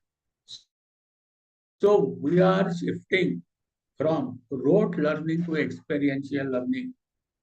अनुभवाधिष्ठित शिक्षण, त्याकडे वेळा बळा. This is what is the mandate of NEP. आणि internationally relevant करिक्युला पाहिजे, opportunities for social engagement पाहिजे. मित्रांनो, NEP मध्ये अतिशय clearly युनिव्हर्सिटीची व्याख्या जी पूर्वी होती, a place of higher learning and research, त्याला जोडलेला एक शब्द आहे. तो शब्द आहे म्हणजे सोशल एंगेजमेंट अँड सर्व्हिस. त्याच्यामुळे आता social engagement, social service is the integral component of higher education. आता तो चॉईस नाही आहे, तो आता इंटिग्रल कंपोनेंट आहे. आणि शेवटी it is to attend the goal of global quality standards. हे आर्टिकल 12 मधले पूर्ण म्हणजे तो त्यातली समरी जिस्ट म्हणजे ही सध्या आपल्या समोर असलेली स्लाइड आहे. म्हणजे आपल्याला फोर कॉर्नर स्टोन्स लक्षात ठेवले पाहिजे. त्याच दृष्टीने विद्यापीठाने करिक्युलम करेल, त्याच दृष्टीने आपल्याला विषय शिकवायचे आहे, त्याच दृष्टीने आपल्याला असेसमेंट करायचं आहे, आणि मोस्ट इम्पॉर्टंटली त्याच दृष्टीने आपलं डॉक्युमेंटेशन असलं पाहिजे, जेणेकरून जेव्हा आपलं ऑडिट होईल, अकाउंटेबिलिटी पिलर, ज्या वेळेला ऍक्रिडिटेशन येईल किंवा ऑडिट होईल, त्यावेळेला आपल्याला हे फोर कॉर्नर स्टोन्स आपण आता जे असेसमेंटचे पॅरामीटर येतात आहेत ना, मग ते नॅपचे असू द्या किंवा NBA चे असू द्या, you will find they revolve around these 4 points. So I hope everybody of us has understood these 4 cornerstones of, you can say, higher education, quality learning. एक लक्षात घ्या मित्रांनो, या पूर्ण NEP मध्ये वर्ड लर्निंग यूज केलेला आहे, टीचिंग फार कमी ठिकाणी यूज केला आहे. Focus is complete on learning. Now, to implement NEP throughout nation, they have provided certain national frameworks to us. All, as I right from the beginning, I am telling, whether we are located in Chennai or Chikli, one thing will be common, that everybody of us will be operating under these frameworks. So let us understand first framework, that is credit framework. Now, this is a document in public domain of April 2023. Why I am showing this document?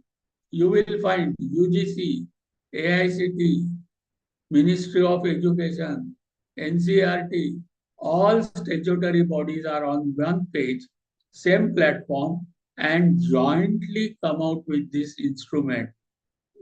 What does it mean? This NCRF is applicable whether you are UGC, whether you are AICT, whether you are NCBT, whether you are MOE, or whether you are NCRT or anybody. For everybody, this framework is now applicable. म्हणजे arts वाल्यांनी म्हणू शकत नाही आम्हाला नाही आहे, commerce वाले म्हणू शकत नाही, आपण इंजिनिअरिंग वाले म्हणू शकत नाही. आपल्या सगळ्यांना या फ्रेमवर्क मध्ये काम करायचं आहे. आता काय आहे ते समजून घेऊया. As the word says credit from work. पूर्वी आपण मार्क्स द्यायचो. What is the difference between marks and credit? Credit is a unit of measure of course work. Coursework theory असू शकतं, कोर्सवर्क प्रॅक्टिकल असू शकतं, कोर्सवर्क प्रोजेक्ट असू शकतं, coursework field work असू शकतं, कोर्सवर्क इंटर्नशिप असू शकते. Anything and everything where learning happens is a coursework. Every coursework will be allotted credit in proportion to. आता 3 गोष्टी लक्षात ठेवा, त्याच्याशिवाय क्रेडिट देता येत नाही. पहिली गोष्ट तर ही आहे की credit is to be earn by the student. It is not a reward, it is not a gift. Incentive marks दिले तसं क्रेडिटचे इन्सेंटिव्ह म्हणून देता येत नाही. क्रेडिट हे अर्नच करावे लागतात आणि अर्न करायसाठी 3 कंडिशन आहेत. मित्रांनो, या लक्षात घ्या 3 कंडिशन. कारण नॉन एक्झाम व्हर्टिकल विद्यापीठाचं तुम्ही सर्क्युलर पाहिलं असेल तर विद्यापीठांनी नॉन एक्झामिनेशनच्या सगळ्या व्हर्टिकल्स हे महाविद्यालय स्तरावर असेस होतील आणि डायरेक्ट आम्हाला क्रेडिट पाठवा सांगितलेलं आहे. जबाबदारी आपल्यावर दिलेली आहे. म्हणजे आपण आज तर क्रेडिट पाठवून देऊ, पोर्टल ओपन झालं, दिले मार्क टाकून. No, we will be accountable. कारण हे credit national academic bank of credit मध्ये जमा होतात. National academic bank of credit मध्ये इक्विव्हॅलन्सी आहे. म्हणजे कुठल्याही विद्यापीठांनी जर हे क्रेडिट सँक्शन केले तर दुसऱ्या विद्यापीठाला ते क्रेडिट ऍक्सेप्ट करतात सध्या तरी. आणि कुठूनही विद्यार्थ्यांनी क्रेडिट अर्न घेतले तर ते तो एनकॅश करून डिग्री सर्टिफिकेट साठी तो यूज करू शकतो. ट्रान्सफर ऑफ क्रेडिटची पण सुविधा आहे. त्यामुळे क्रेडिट हा एक सिरियस बेंचमार्क आहे जे आपण अवॉर्ड करणार आहोत आणि ते स्टुडंटनी अर्न करायचे आहेत. मग कशावर आपल्याला काय इन्शुअर केलं पाहिजे क्रेडिट टाकताना पोर्टलवर? It is based on the basic principle that they are the function of achieving the desired learning outcome for a program, course or training determined by the successful assessment by competent authority. म्हणजे काय गोष्टी आहे? पहिली गोष्ट तर विद्यार्थ्यांनी learning साठी किती तास दिले हे त्याच्याशी रिलेटेड आहे. सांगतो मग, थिअरी 15 तास केले तर 1 क्रेडिट मिळतं एका सेमिस्टरला 15 तासाचं. नंतर प्रॅक्टिकल 30 तास केलं तर 1 मिळतं. इंटर्नशिप किंवा अदर कंपोनंट एक्सपिरियन्शियलच्या 30 तास केले तर मिळतात. तर पहिली गोष्ट, तो प्रोग्राम असू द्या, आपल्यासारखा आता चालू असलेला FDP असू द्या, हे ते कुठलंही पहिलं पार्ट आहे की ते ड्युरेशन. फक्त तो तितके तास शिकला म्हणजे त्याला क्रेडिट मिळेल का? उत्तर इज नो. दुसरं असं आहे की डिझायर्ड लर्निंग आउटकमचं अचिव्हमेंट झालं, अटेनमेंट झालं, हे त्या विद्यार्थ्यांनी दाखवायचं आहे. आपल्यासाठी त्याचा अर्थ काय आहे? आपल्यासाठी अर्थ आहे की आपण जे काय करू पहिले त्याचे आउटकम त्यांना सांगायचे आहे मुलांना. पहिलं NEPच्या इम्प्लिमेंटेशनची पहिली स्टेप एज्युकेटरसाठी अशी आहे की जे मी माझा वर्गात शिकवत असेल, मी माझं पहिलं युनिट शिकवणार आहे, त्यातली पहिली बीट शिकवणार आहे. Before starting teaching learning process, I have to define and make it public what is my intended learning outcome of this bit. मी काय अपेक्षा करतोय हे बीट शिकल्यानंतर मुलांना त्या ब्लूम्स टेक्सॉनॉमीनुसार student will be able to understand, student will be able to apply, student will be able to critically analyze, student will be able to solve, student will be able to synthesize something new. जे काय माझा intended learning outcome असेल ते माझ्या प्रत्येक सेशनला मी पहिले declare करणं, म्हणजे माझ्या कोर्सचे मी पहिले डिक्लेअर करणं, ही माझी पहिली जबाबदारी आहे. मी जर डिक्लेअर नाही केलं, मुलांनी अटेंड नाही केलं म्हटलं, मुलं म्हणतील आम्ही डिक्लेअर कुठे केलं होतं, तुम्हाला काय अपेक्षित आहे याच्यात. So first and foremost is declaration of desired learning outcome. मग दुसरं आहे की डिलिव्हर युअर सेशन, जसं तुम्हाला with keeping in mind that focus is about learning outcome. आणि तिथे संपत नाही. Then we have to assess the learner and students have to show that they have achieved, attained those outcomes, then only credits have to be given. मी मग field वर्कचं ते देत असेल, मी समजा एखाद्या इंडस्ट्रियल व्हिजिटला क्रेडिट दिलं असेल, मी इंटर्नशिपला दिलं असेल, तर प्रत्येकसाठी because everything becomes a course, मला पहिल्यांदा लर्निंग आउटकम डिफाईन करावे लागतील. ती ऍक्टिव्हिटी झाल्यावर मला असेसमेंट आणि टेस्ट घ्यावी लागेल. कुठल्याही पद्धतीने there are n number of ways of testing, आणि त्याच्यात मुलांना ते दाखवावं लागेल मी अचीव्ह केलं, त्यांनी ते ड्युरेशन मध्ये अभ्यास केल्याचा दाखवावं लागेल. आणि ह्या गोष्टी झाल्या की त्याला तेवढे क्रेडिट देत आहेत. So this is the meaning of credit. Mug credit कुठनं अर्न करता येतात? Credit can be earn from academic education, वर्गात बसून जे काय आपण असाइनमेंट देऊन वगैरे त्यातून करता येतात. By undergoing training, skilling, vocation, by experiential learning, by practicals, tutorial, laboratories, examination, class test, quiz, formative assessment, activities, fine art, debate discussion, celebration of festival, self-defense classes, value education classes, anything, and sports, life skill, community work, field visit, vocational education, project, internship, जिथे जिथे learning होतं त्या सगळ्या ठिकाणांहून credit earn करता येतात. आता तुम्ही relate करा जे आपल्याला वर्टिकल दिले आहेत GR मधनं आणि विद्यापीठांनी. You will find all those verticals, you will find they are present in the you can say components of learning. आणि जिथे लर्निंगला आवर्स दिले तिथे मुलाला क्रेडिट मिळालेच पाहिजे. त्यामुळे प्रत्येक गोष्टीचं क्रेडिटायझेशन करणं ही आपल्यावर सगळ्यात मोठी जबाबदारी आहे. मुलांनी स्पोर्ट्समध्ये भाग घेतला तरी क्रेडिटायझेशन करा, तुम्ही त्यांना इंडस्ट्रियल व्हिजिटला नेलं तरी त्याचं क्रेडिटायझेशन करा. पण क्रेडिटायझेशन करताना 4 गोष्टी लक्षात घ्या की लर्निंग आउटकम दिलात का तुम्ही, what are the expected outcome intended, तुम्ही त्याच्या आवर्स मेन्शन केले आहेत का.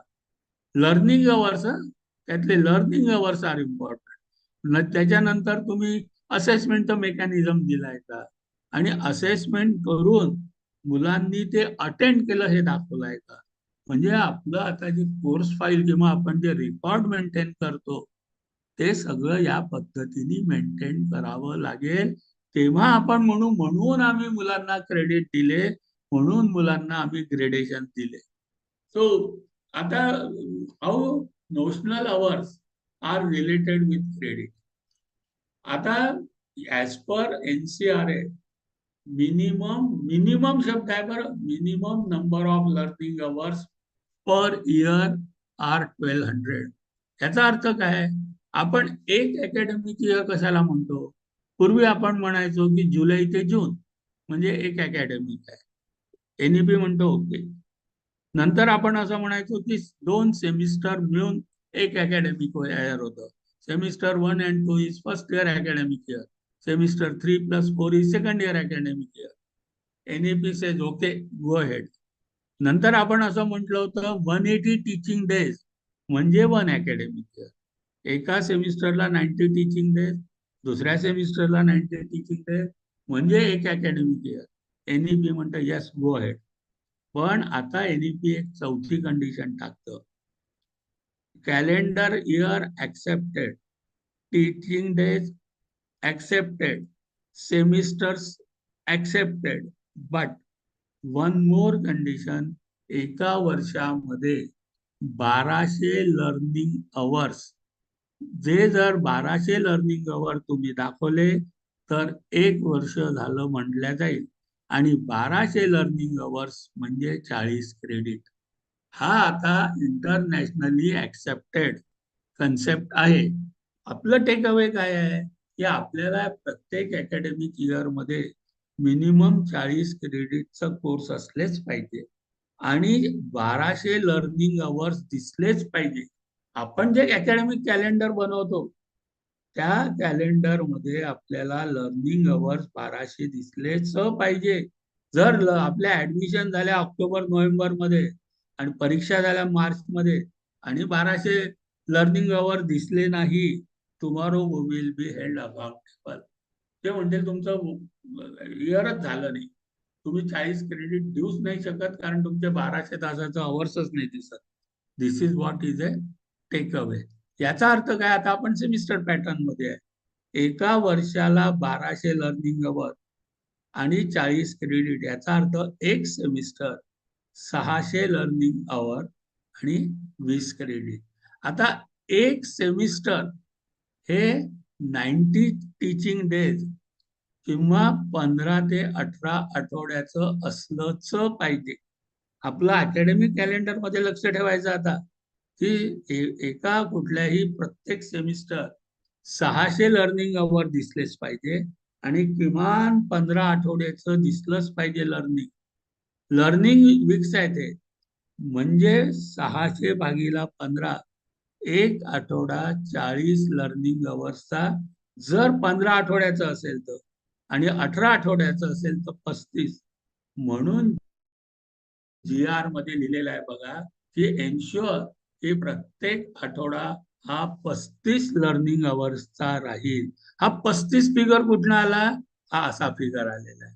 1200 वर्षाचे, 600 सेमिस्टरचे, 600 भागीला 15 ते 18 म्हणजे 35 ते 40 एका आठवड्याचे लर्निंग अवर्स. आणि एक 1200 तास म्हणजे 40 क्रेडिट, 600 तास म्हणजे 20 क्रेडिट. म्हणून प्रत्येक सेमिस्टरला 20 ते 22 क्रेडिटचं सेमिस्टर, प्रत्येक वर्ष 40 ते 44 क्रेडिट. आता तुमच्या लक्षात येईल की हे 20 क्रेडिट एक सेमिस्टर, 40 क्रेडिट हे, आणि एका आठवड्याचे किती तास पाहिजे. This is now those are learning hour, those are not contact hour. आपले कॉन्टॅक्ट अवर्स 28-30च राहतील, पण लर्निंग अवर्स हे राहतील. म्हणजे एका सेमिस्टरला 600 तास दिसलेच पाहिजे. एका सेमिस्टरला 35 ते एका आठवड्याला 35 ते 40 अवर्स दिसलेच पाहिजे. थिअरी आणि ट्युटोरियल साठी 1 अवर म्हणजे 1 क्रेडिट, म्हणजे जर 15 अवर्स झाले एका आठवड्याला तर ते 1 क्रेडिटचा कोर्स झाला. आणि एका आठवड्याला 3 अवर्स आणि 15 आठवड्याचे 45 अवर्स झाले तर तो 3 क्रेडिटचा कोर्स असतो. तसंच प्रॅक्टिकल. म्हणजे समराईज जर केलं मी तर आपल्याला प्रत्येक ऍज पर म्हणजे आपल्याला कम्प्लायंट विथ NCRF दाखवावंच लागेल, विद्यापीठालाही दाखवावं लागेल, कॉलेजलाही दाखवावं लागेल, प्रत्येक शिक्षकालाही दाखवावं लागेल त्याच्या कोर्स फाईलमध्ये की मी इतक्या क्रेडिटचा कोर्स घेतला. जेव्हा मी म्हणतोय तर माझ्या कोर्स फाईलमध्ये काय दिसलं पाहिजे, तर मिनिमम एका सेमिस्टरला 90 टीचिंग डेज आपल्याला दिसलेच पाहिजे अकॅडमिक कॅलेंडरला. किमान सेमिस्टर किमान 15 ते 18, त्यामुळे एका सेमिस्टरला किमान 35 ते 40 एका आठवड्याला लर्निंग दिसलं पाहिजे. आणि थिअरीसाठी 1 अवर ऑफ लर्निंग 1 क्रेडिट, प्रॅक्टिकलसाठी 2 अवर्स ऑफ लर्निंग म्हणजे 1 क्रेडिट. आता ही मी NBA मधनं घेतलेली स्लाइड आहे.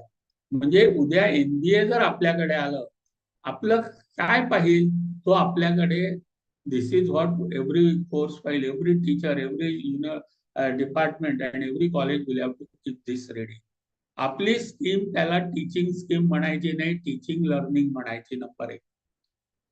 एक कोर्स कोड त्यातला हा जो 1 नंबर असतो हा लेवलचा असतो. म्हणजे इट मे बी म्हणजे 1 लेवलचा कोर्स म्हणजे फर्स्ट इयर, म्हणजे तो 100 लेवलचा म्हणतो आपण. 200 म्हणजे सेकंड इयर. डिफिकल्टी लेवल वाढत जाते. कोर्स टायटल किती प्रकारचे लर्निंग अवर्स आहेत? तर class instructional hours, lab instructional hours आणि सेल्फ लर्निंग इन्स्ट्रक्शनल अवर्स. आता आपण क्लास इन्स्ट्रक्शनल तर आपल्याकडे आपण अटेंडन्स घेतलं असतं, आपल्याकडे रेकॉर्ड असतो. लॅबचा पण आपल्याकडे असतो. What about self learning hours? म्हणजे आता प्रत्येक विद्यार्थ्याला त्याचं पोर्टफोलिओ फाईल तयार करायला शिकवावं लागेल. Every institute, every department, every teacher should bring a practice of maintaining portfolio file which will be verified and at the end of the session will be submitted with the department to prove that student has undergone SL, self-learning hour. Then and then the total, as you will find, equivalent credits will be there. You will find if we only keep the record of class instruction and lab instruction, you will not be able to prove the credits allotted with it. You will see that SL is 36, almost equivalent to CI. So maintaining the documentation of SL is the important takeaway from this slide for us. Now, may I give you small assignment, participant? Please prepare the teaching plan for any one semester of your program in accordance with the National Credit Framework. असा plan तुमच्या एका सेमिस्टरचा तुम्ही करून बघा. Because it is the requirement of NBA, it is the requirement of NEP, it is what is the implementation of NEP. And this is the takeaway for we the educator, for the teacher in terms of National Credit Framework. मला national credit framework समजलं म्हणजे काय? मला learning hours म्हणजे काय समजले? कशा कशातून लर्निंग होऊ शकतं ते 15-16 पॉइंट दिले मी. दुसरं मला कळलं क्रेडिटचे 4 कंपोनंट्स आहेत. त्याचं लर्निंग अवर्स असलं पाहिजे, intended learning outcomes very well defined असले पाहिजे. You must show that sir this is my intended learning outcome for my unit 1 or bit 1 of my unit 1. त्याच्यावरून आपल्याला एक्सपेक्टेड लर्निंग आउटकम माहित पाहिजे आणि हे एक्सपेक्टेड आउटकम मुलांना माहिती आहे हे आपल्याजवळ रेकॉर्ड असलं पाहिजे की student know what is expected out of learning. At the end of my class student should be able to do what? Students are first told and then I take my session. Then I must show that which methodology I have used, mapping with my intended learning outcome. Then I must be able to show which assessment tool I have used, assessment technique I have used. And students have demonstrated the attainment of the outcome.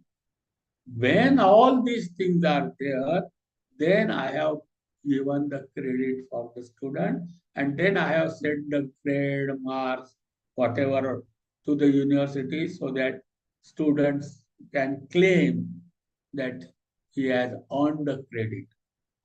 This is the, तर आपण एक छोटीशी हे घेऊया exercise की प्रत्येक आता छान सगळे लर्नेड लोक आहेत, आपापल्या डिपार्टमेंटची ज्याला मी शिकवत असेल त्यातलं कुठली एक सेमिस्टर घ्या. I may be teaching to second year and final year, तर select any one of it आणि माझ्या सेमिस्टरचे मी त्या सेमिस्टरला असलेल्या सगळ्या विषयांचं आता विद्यापीठाने दाखवलेले क्रेडिट आणि माझ्या रेकॉर्डवर दिसणारे क्रेडिट. सपोज एखादा 30 क्रेडिटचा कोर्स असेल तर ते विद्यापीठात 45 आवर्स दिसतील, 15 तरी 45. They will show that okay 45, but that is only CI. Or if they are showing 30 hours, that is only LI. But for suppose we want to say it is 2 credit course. So we have to show 60 hours of learning. Balance is from self-learning or term work. So what is the record we are keeping for SL? That is the thing we have to do when we say that we are implementing NEP. So NEP means mapping our academics with credit framework, that is 35 to 40 minimum learning hours, and corresponding to a course, whatever learning hours are there, when divided by 30 will lead to so many credit course. University, I am telling you, for theory, they will give 45 learning hours for 3 credit course. But at institute level, we have to ensure additional 45 hours for self-learning and term work. Together, it will become 45 of actual contact, 45 of self-learning equal to 90, then it becomes a 3 credit course. So with this discussion, I request you to prepare your plan for your own thing, and I think we should stop for our part 1, session 2. So both session 1 and session 2 of part 1 with very clear expected learning outcomes we have come. If any question on this session 2 about credit framework, we will be ready to discuss, else we will take a break of 10 minutes. Ankit sir? Joshi sir, is it okay? Yes, sir, that's very fine. Okay, if anybody has got any question, let us discuss, or anybody wants to add, please contribute, else we will take 10 minutes break.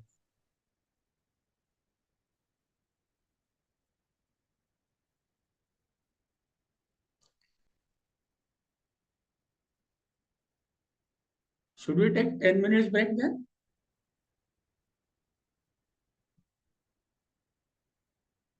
Sharma sir, Ankit sir, Joshi sir, anybody? Should we take 10 minutes break now? Sure, sir, we can. That we Yes. should take. So We should exactly take after now. 10 minutes, we will rejoin. Yes. We'll Yes, take that. sir.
So friends, should we start?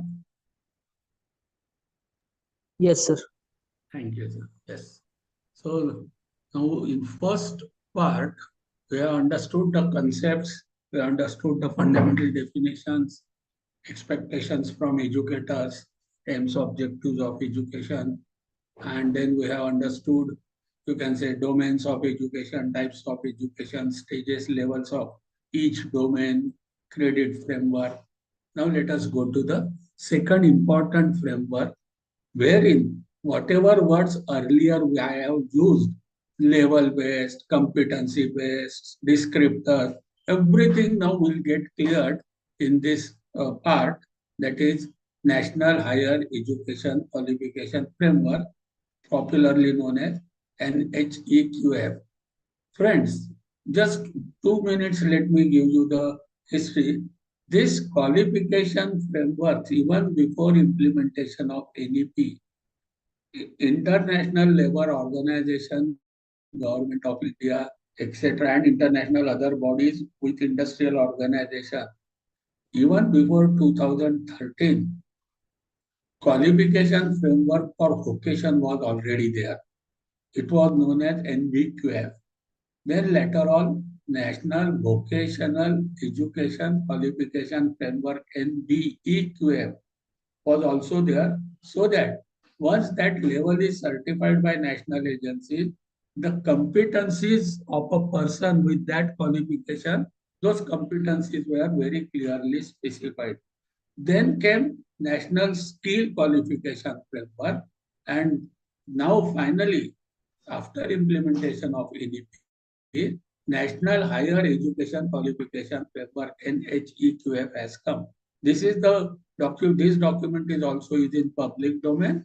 You will find Ministry of Education as well as all regulators of education system, vocational education, skill education, academic education, then professional education, everybody on the same page, and they have come out with system of, you can say, this framework.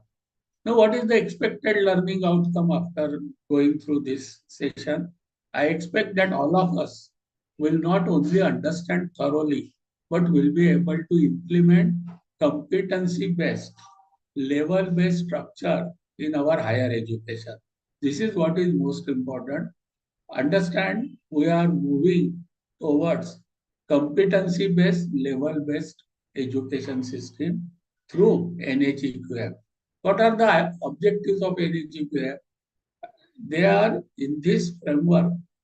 Academic standards and learning outcomes are very clearly defined. Remember the pillars of education, quality and journey from local to global. So those standards are very well defined, and expected learning outcome for each level is also very clearly defined through this, you can say, document. It ensures horizontal and vertical mobility across discipline. So integration of various types of education as well as multidisciplinary education. You can say vocational education should be able to enter into academic education. Academic education should be able to come to vocational education. Vocational should be able to come, or skill education should come to, you can say, engineering education. So that type of, you can say, horizontal and vertical mobility, you can say, enabling it is done through this framework. Very clearly, the entry standard, exit standard, multiple entry, multiple exit. So they are very clearly defined through this framework. Of course, important is promoting international comparability of our degree. That is one of the mandate to get, you can say, in alignment with global standard. Of course, employer and lifelong learning. Somebody take the exit after few years, wants to re-enter. So in this way, lifelong learning is feasible and possible made through this framework. Now, key features. Let us understand now. Complete education system is classified from level 1 to level 8. Level 1 to 4 are for school education. So 12th standard means 4. And higher education is from 4.5 to 8. While 8 is PhD and 4.5 is the first year of university education system.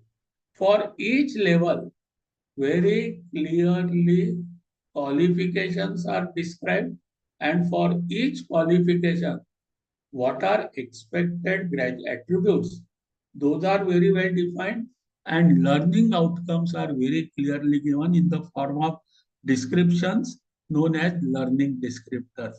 Very clearly, before entering any level, what are the expected prior learning, those are also defined, and how that prior learning will be recognized, that is also very clear.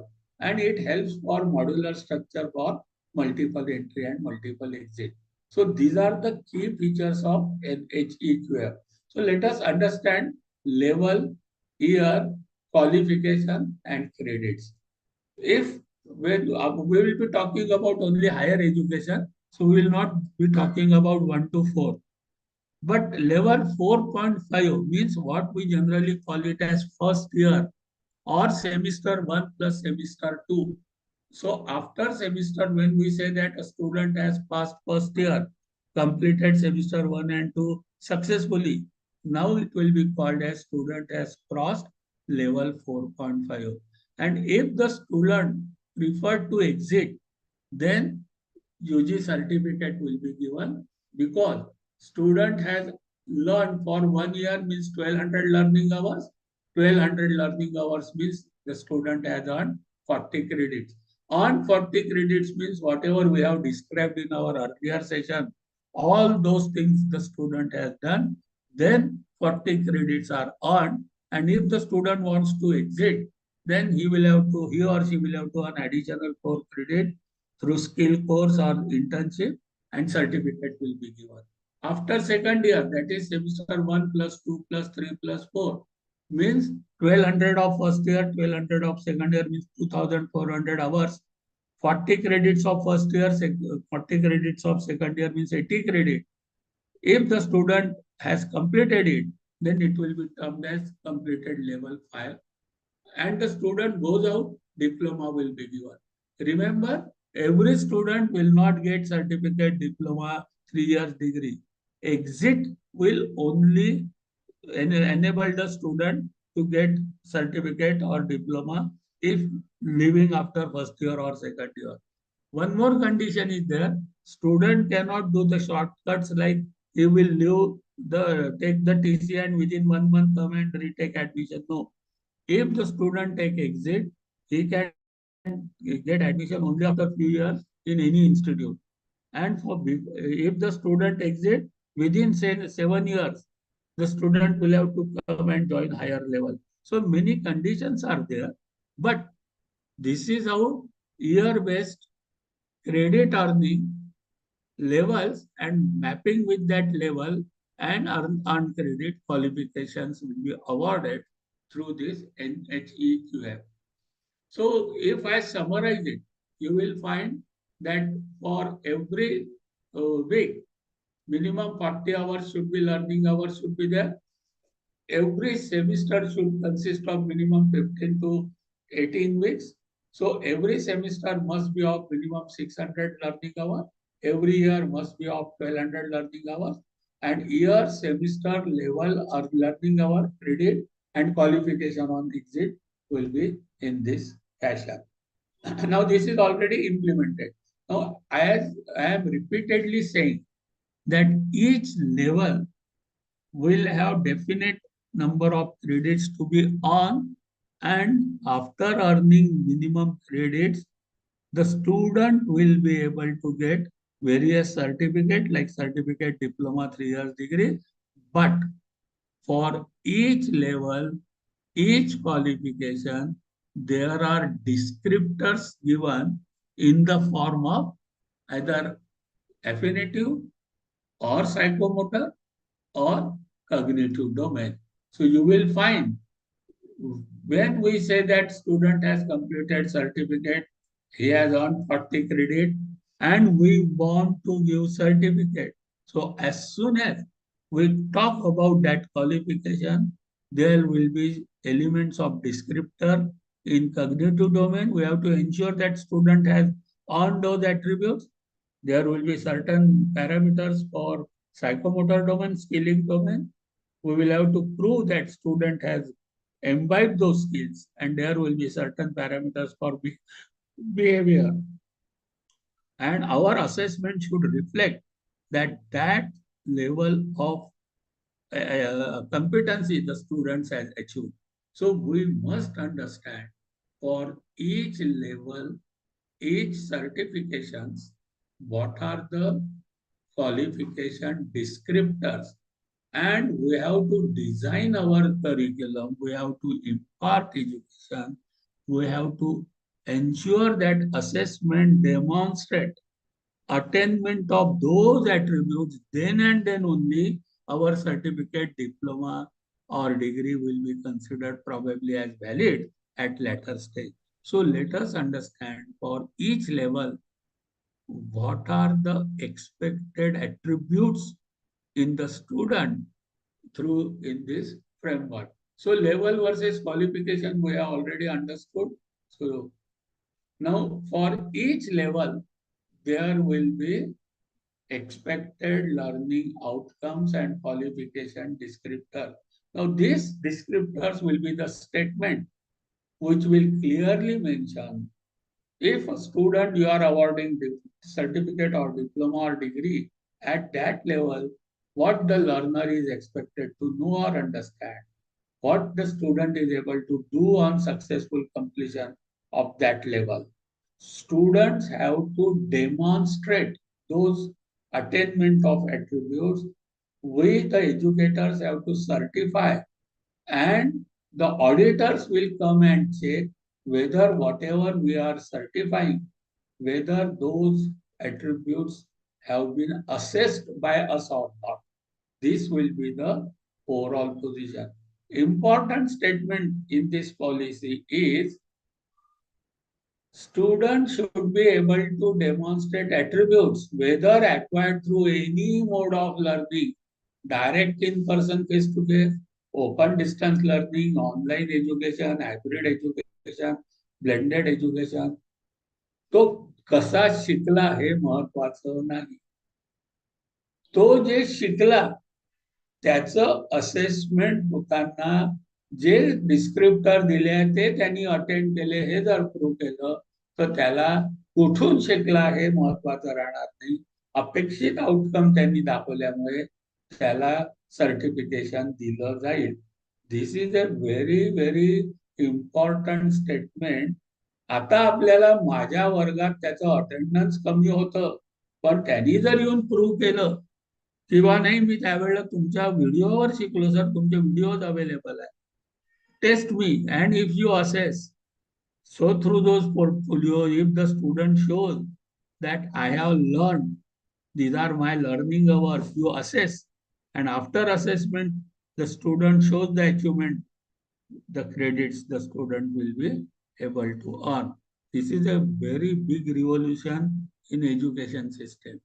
So let us understand, I expect that after this discussion, all of us will be able to not only understand, but will be able to frame the descriptors for our curriculum. Now these descriptors are statements given in 5 domains. Now those 5 domains you will find they relate with cognitive domain, psychomotor domain, or affinitive domain. That is for knowledge component, skill component, or behavioral component. So these descriptors are given in 5 ways. Just 1 minute, let me tell you. India has adopted for European Union's description, qualification descriptor. They are known as Dublin descriptors or Dublin parameters, and European Union process is known as Bolino process. So we have aligned ourselves with Bolino process and Dublin parameters. This is how we have standardized our national system aligned with global systems. And now we have to align ourselves with this national system. So everybody of us should be aware of these descriptors in 5 parameters corresponding to first year, corresponding to second year, third year, and final year. Now, first parameter, element descriptor is theoretical knowledge. So, knowledge we know two components, descriptive knowledge and procedural knowledge. So, what is expected in theoretical knowledge, that is procedural knowledge as well as descriptive knowledge or cognitive domain. Now, level wise, it will go on changing from 4.5 to 5.5 to say 5.5 like that. But the descriptor says about what a learner should know and understand with reference to subject or field of knowledge. It is described in terms of depth, breadth, kind of knowledge and complexity. Obviously, for first year, depth, breadth will be less. Second year, little deeper. Third year, more deeper. And final year, it will be very deep. Research up to research, it has to go. So like that, for each year means each level, description is given for that. Depth of knowledge can be general or specialized. Breadth can be from single topic to multidisciplinary. Kind of knowledge can be concrete to abstract. And complexity will be combination of depth, breadth, and height. So this is how the descriptors are given. We will see the descriptors also. But this is the basis for first element. Second is skill, professional and technical skill. What is that? Professional skills, what a learner should be able to do. It may be on cognitive creative skills involving intuitive, logical, critical thinking, communication skills involving written, oral, literacy, numerical skill or IT skills also, interpersonal skills or basic skills involving dexterity of use of method, material, tools, instruments used for performing the job. See, we are preparing the student for their future job. So each level, we have to keep in mind what type of job the student will, certificate holder will do, diploma holder will do, 3 years degree holder will do, 4 years degree holder will do, and keeping those job profile in mind, we have to impart the skill and that has to be described in clear statement. This is what we will do. Third is aptitude, mindset, and readiness. It will talk about employment readiness, entrepreneurship skills, digital, financial, legal skills, entrepreneurship, inclusion, diversity, life skills. And broad learning outcomes, taking care of everything for performance criteria, process orientation, and complex job tasks. And finally is the level of responsibility, that is behavioral. This to what degree of supervision person will need or what degree of supervision person will be capable of exercising over others depending upon the level, that should be very clearly mentioned and it is very clearly given too. What does it determine? It determines nature of working relationship, level of responsibility for self and other, managing change and accountability of action. Now let us see what are the statements. Please give attention to this statement because whether it is curriculum designing, whether it is imparting curriculum, or whether it is assessment.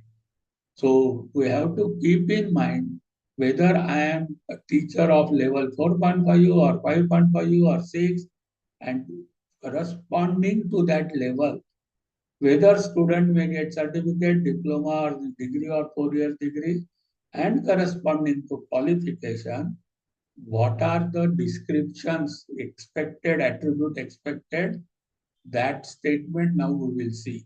Now, if I go for cognitive domain, knowledge domain, you will find element of domain is same, knowledge.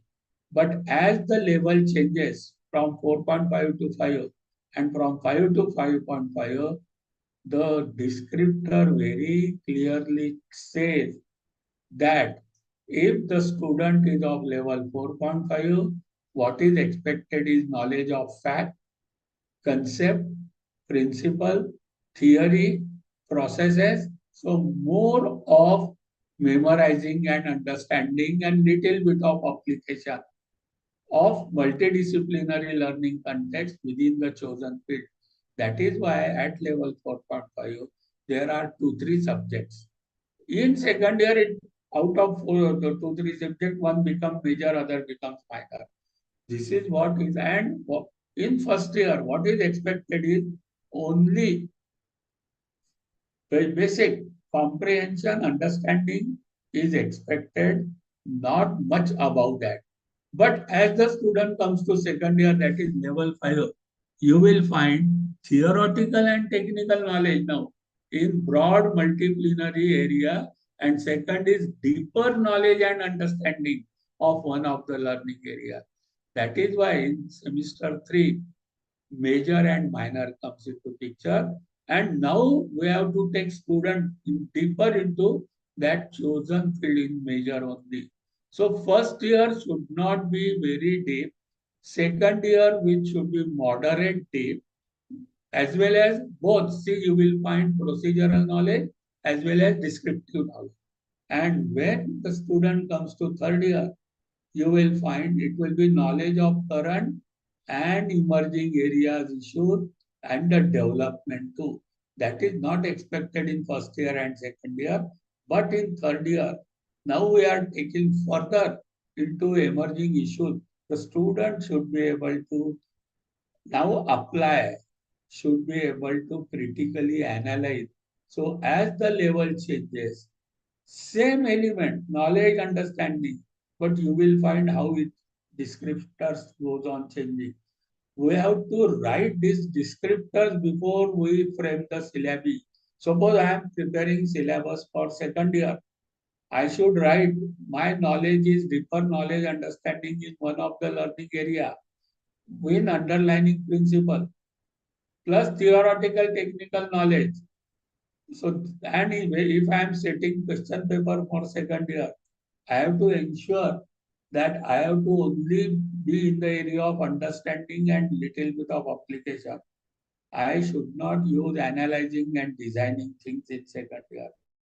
But when the student comes to third year, the depth goes on, changing, deep one has to take. Same will be final year. Now, when we come to skill domain, that was for cognitive domain. For skill domain, you will find in first year, that is level 4.5, student should be able to select and use basic methods. While if the student is of second year, student should be able to select, apply basic method as well as to formulate solutions.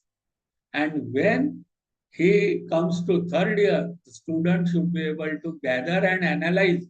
Analysis comes into picture about quantitative and qualitative data and appropriate, and now it is about problem solving. Initially it was mastering skill, so there everything was told to them and they have to show that they have mastered the skill. Now they will be given with problem and students should come out with the solution. This is what happens in other skills areas also. In effective domain also you will find the student values wise. Say in first year, student, whatever values are given, student should imbibe. Second year, student should be able to put his stand. And third year, student should be able to imbibe in the system itself. Say in case cultural values goes on sometimes changing. Earlier we were working in physical area. Now we work in cyberspace as well. So there are new value system, new ethics system for cyber age. So is the student able to imbibe and implement those values and ethics of cyber age in the cyberspace of his organization? So such things student should be able to show when the student is in college itself. Summarizing whatever we have done is, suppose the student is of level 4.5, where after if the student exit will get certificate after getting earning 40 credits and doing 1200 learning hours. What we as a teacher are expected, their basic concept, principle, procedural knowledge, basic cognitive skill, technical skill for defined task is expected. But if it is of second year, Now, broader knowledge and deeper in one area is expected, and skill-wise, moderate level cognitive skill and technical skill, but here analysis and synthesizing ideas come. If it is for third year, now it comes comprehensive specialized knowledge in emerging with emerging trend, and it is about evaluating and solving complex problems and high order analytics. This is how, as the level changes, qualification changes, we the teacher while framing the syllabus curriculum, while delivering the curriculum and instilling the attributes, we have to keep these specifications in mind, and in examination, we should be able to show what we have, you can say, expected. Those qualifications, whatever are stated, those are followed in our assessment too. की डिफरन्शिएटर अगदी एका वाक्यात जर घेतले तर level 4.5 ला foundational knowledge हवं आहे, level 5 ला intermediate skills हवे आणि एक डीपर इनटू वन सब्जेक्ट, 5.5 ला रिसर्च इन्फॉर्म डिसिजन मेकिंग पाहिजे, लेवल 6 ला advance level integrating research and depth in the field पाहिजे. This is how year wise curriculum will change, year wise teaching methodologies will change, year wise assessment and examination system will change, and implementation of these changes is what is implementation of NEP. So action work, this slide I have already earlier discussed also. Joshi sir had asked a question about assessment. Now sir, I hope you will be it will be clearer that if you are for first year, then descriptors are what appropriate domain of Bloom's taxonomy is to be there, and our action work for assessment, what should be the action work. Ultimately, when audit will come up, when accreditation teams will come, they will go by reverse way. They will say that show your internal assessment things, show us university examination, and show us what are the verbs with which you have asked question. And that itself will say what level and what qualification descriptors we have followed. Suppose in third year, our question paper don't show assessment techniques, don't show analysis, designing, justifying, evaluating, simulating. Instead of that, our question shows explaining and identifying and defining. They will say that you are operating at certificate level, not at level 5.5. So from that point of view, it is necessary for all of us to understand competency-based education, level-based education. Assessment will be the most important part. Student can learn from anybody, but assessment will be through only competent authority, and only through assessment the levels and attainment of expected outcome will be ascertained. So in the implementation of NEP, assessment will be, in my opinion, will on the very important part. So just giving one example, at the end of first year, what will be expected, what we call at level 4.5? Command on broad range of specialized theoretical. 2-3 विषयात त्याला बऱ्यापैकी माहिती पाहिजे. Routine non routine context पाहिजे, theoretical knowledge पाहिजे, cognitive practical skill पाहिजे, थोडं mathematical skill आणि प्रेझेंटेशन स्किल पाहिजे. या दृष्टीने आपलं दिलं पाहिजे. मग अशा रीतीनेच तुम्ही लेवल 5चं पण लिहू शकता. आणि जसं for example in level 5 they will be able to solve problem now. They will not be only able to show that they can use whatever is told to them, but they should be able to analyze, and instead of repeating in different situations the same skill, they should come out with the solution for a given problem. So this is what will be expected. And safety features, health features, they should be able to work with others, they should be able to answerable for their own work as well as for others' works also. So these are the descriptors for level 4.5 and 5. A small assignment before we go to our session for last leg. May I request, appeal all the participants that can you write qualification descriptor for level 5.5, because for 4.5 and 5 I have given. Even for 5.5 and 6 also I have given. But can you write in detail the qualification descriptor for level 5.5, means third year of your own program? What is expected from the learner to demonstrate at the end of the, you can say, third year? Can you write in terms of academics, means cognitive domain, in terms of skill domain, and in terms of behavior domain?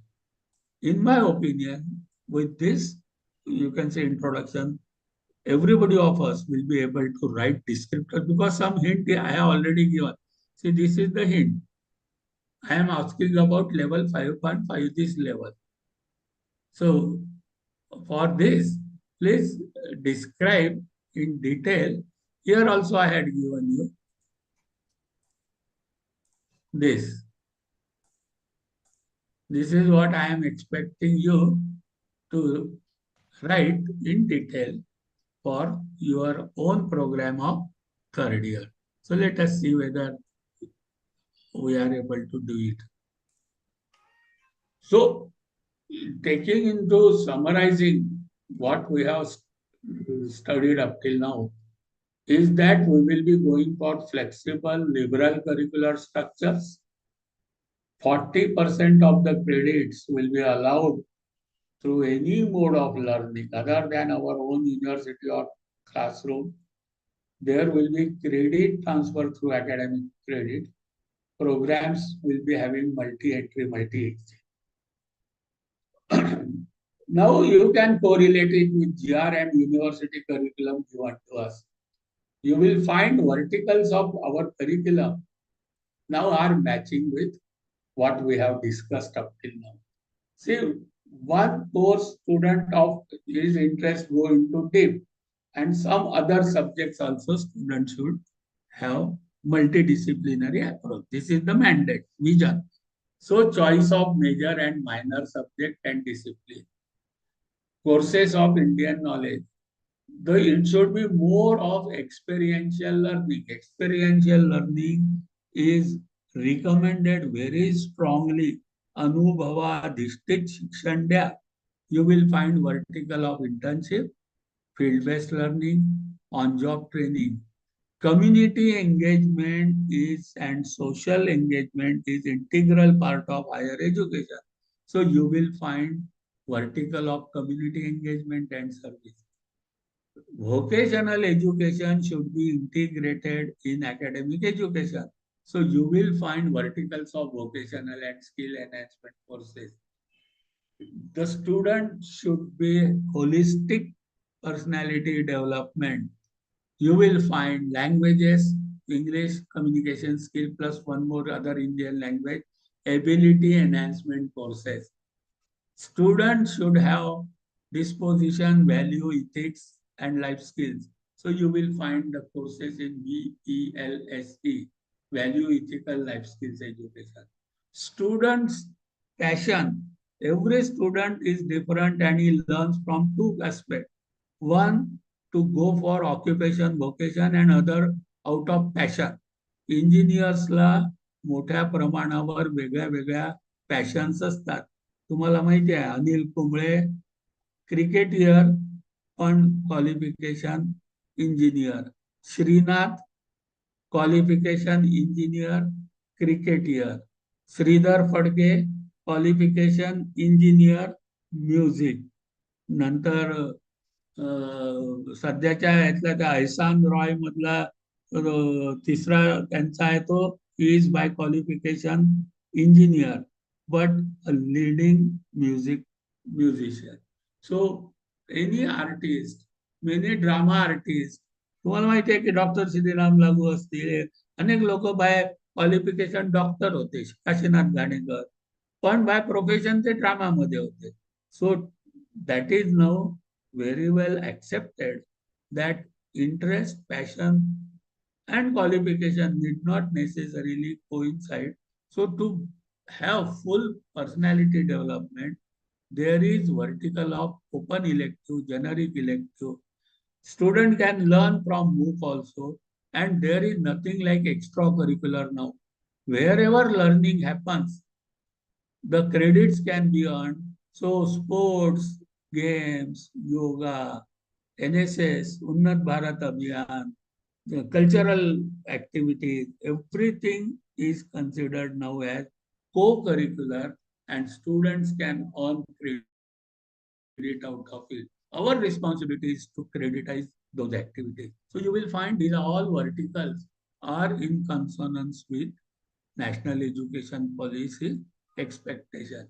So just if I go with GR and letters issued by government and our template for various degree programs, you will find all our degree programs are following NCRA, NHEQF, and those vertical. See, our 1 hour of theory, 1 credit NCRF says. 1 hour per week of practical, half credit NCRF says. Per semester 2022, we know what is the meaning of 2022 now, 600 learning hours. And credits per year, 40 for 1200 learning hours, NCRF. So 3 years program 120, 4 years program minimum 160 to 176. So this is complete compliance of NCRF which we are following. So suppose level wise, level 4.5, you will find /100, 100 is difficulty level. So as the level 4.5 goes to 5, difficulty level goes from 100 to 200, from 200 to 300, 300 to 400. So difficulty and complexity will go on as we go from level. So competencies expected will also go on. So if we consider semester 1, distribution will be no major minor. A student will learn 2-3 subjects, one generic open elective, necessarily from other than your faculty, skill enhancement course, IKS, AEC, VC, co-curricular courses.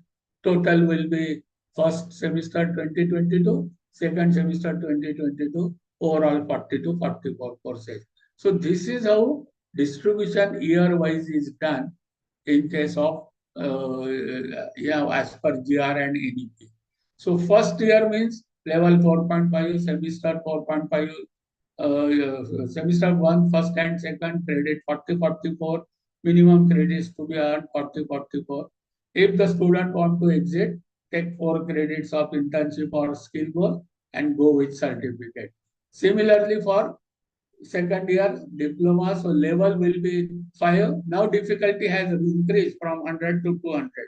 So our curriculum will also should show difficulty more deeper. Our exams also should show that questions are of higher level.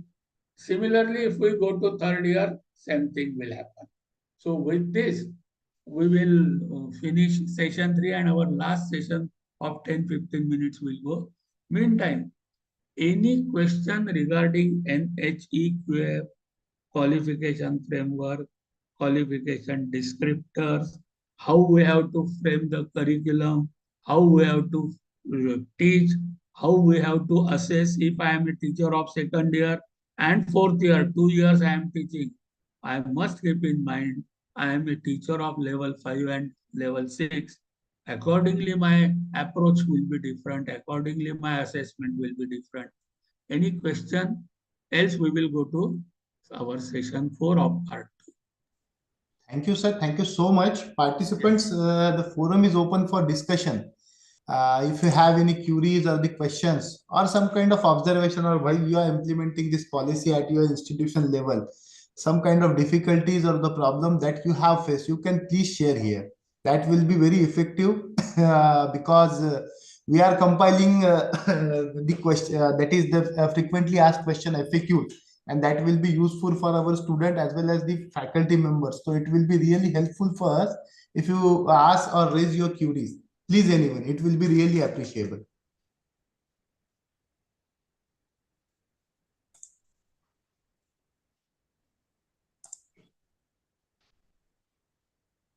Strange, anyone has any queries? Yeah, participants, we know that the session is very informative, but rather than informative, we make it make it interactive, because your questions and the queries, it will be expectable from acceptable from all the participants, that they should ask or interact with the experts with their queries or problems. Please, anyone. Okay, let us go to last session. Then also you can ask. Yeah, sir. Yeah, please, Yeah, please. yeah. So now last part is about outcome-based education. So LOCF, Learning Outcome-Based Curriculum Framework. It is the ultimate output of whatever we have discussed till now. So this LOCF is based on outcome-based education, and outcome-based education means performance-based education. So there has to be a performer, that is a learner, not only the teacher. So focus is on learner, performer more than on a teacher. Second thing, there has to be something performable, demonstrable and accessible. That is the second requirement. And third is focus is on performance and not on the activity or process. मी इतके period घेतले, मी इतके तास केलं. No. What was expected outcome, if the student shows that, that is what is important. Outcome is important, not the process is important. So मी इतक्या इंडस्ट्रीला नेलं, मी इतकं केलं, okay, that is okay. But whether students have demonstrated the expected outcome. Outcome-based education we are going. So it will always focus on competency achieved by the student. And concentration will be on outcomes, not on score or marks. And goals will be skills, knowledge, and attitude. And we have to, the student have to demonstrate it during the process, means continuous assessment as well as at the end of the course. These are the key features of outcome-based education. So capacity, competency, and learning outcomes. These three keywords which we have already discussed in earlier are important. They are the keywords in case of LOCF. So this is a document again given by statutory authorities for undergraduate education. Here you will find all statutory authorities, including Ministry of Education. They are on same page, and they have, so it is applicable to each of us. What I'll just give highlights of it. It is based on expected learning outcome and standard that is expected to be attained by the graduate and the holder of the qualification. So in LOCF, it should be very clearly mentioned what are the graduate attributes, what are the qualification descriptors which we have done, what are the program learning outcome and course learning outcome. Those are the essential component of LOCF. So we have to ensure my curriculum, my even individual teacher's curriculum or course file includes attributes, POs, and COs and qualification descriptors relevant to the course which I am teaching to the student. Those should essential part of my course file. Now it is the fundamental principle is any certificate, diploma or degree or any qualification will be awarded only on achievement of the outcomes.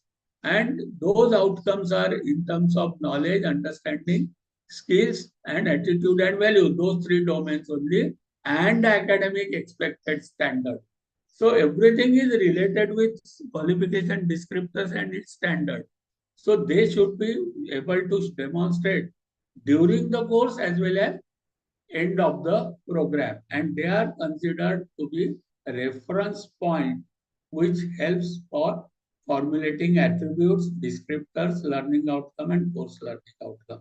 Now the expected learning outcome after 5-10 minutes of our discussion will be all of us will not only be able to understand but design and implement the LOCF, that is learning outcome based curriculum. Friends, there are two stages. One is the planning stage, other is execution stage.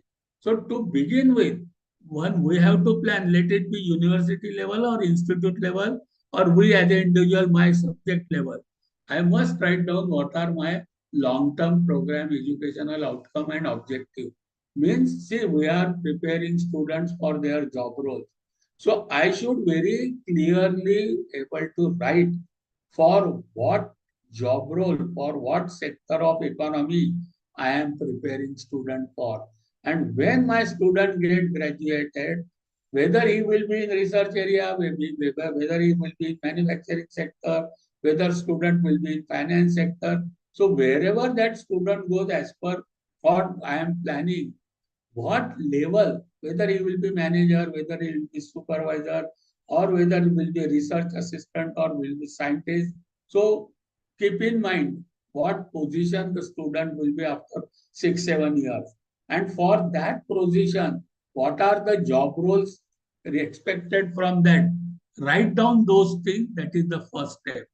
Based on that, write down at the time of graduation, what will be my program specific outcomes. Now, program outcomes are and graduate attributes are already given by NAC or UGC or by AICT, mapping with international attributes. So graduate attributes and programs outcome, they are given by NAC, UGC, AICT, and they are mapped with international standard. We have to pick them up and suitably put our program name in that. So on that basis, course outcome should be planned. From course, each module, each unit outcome I should write.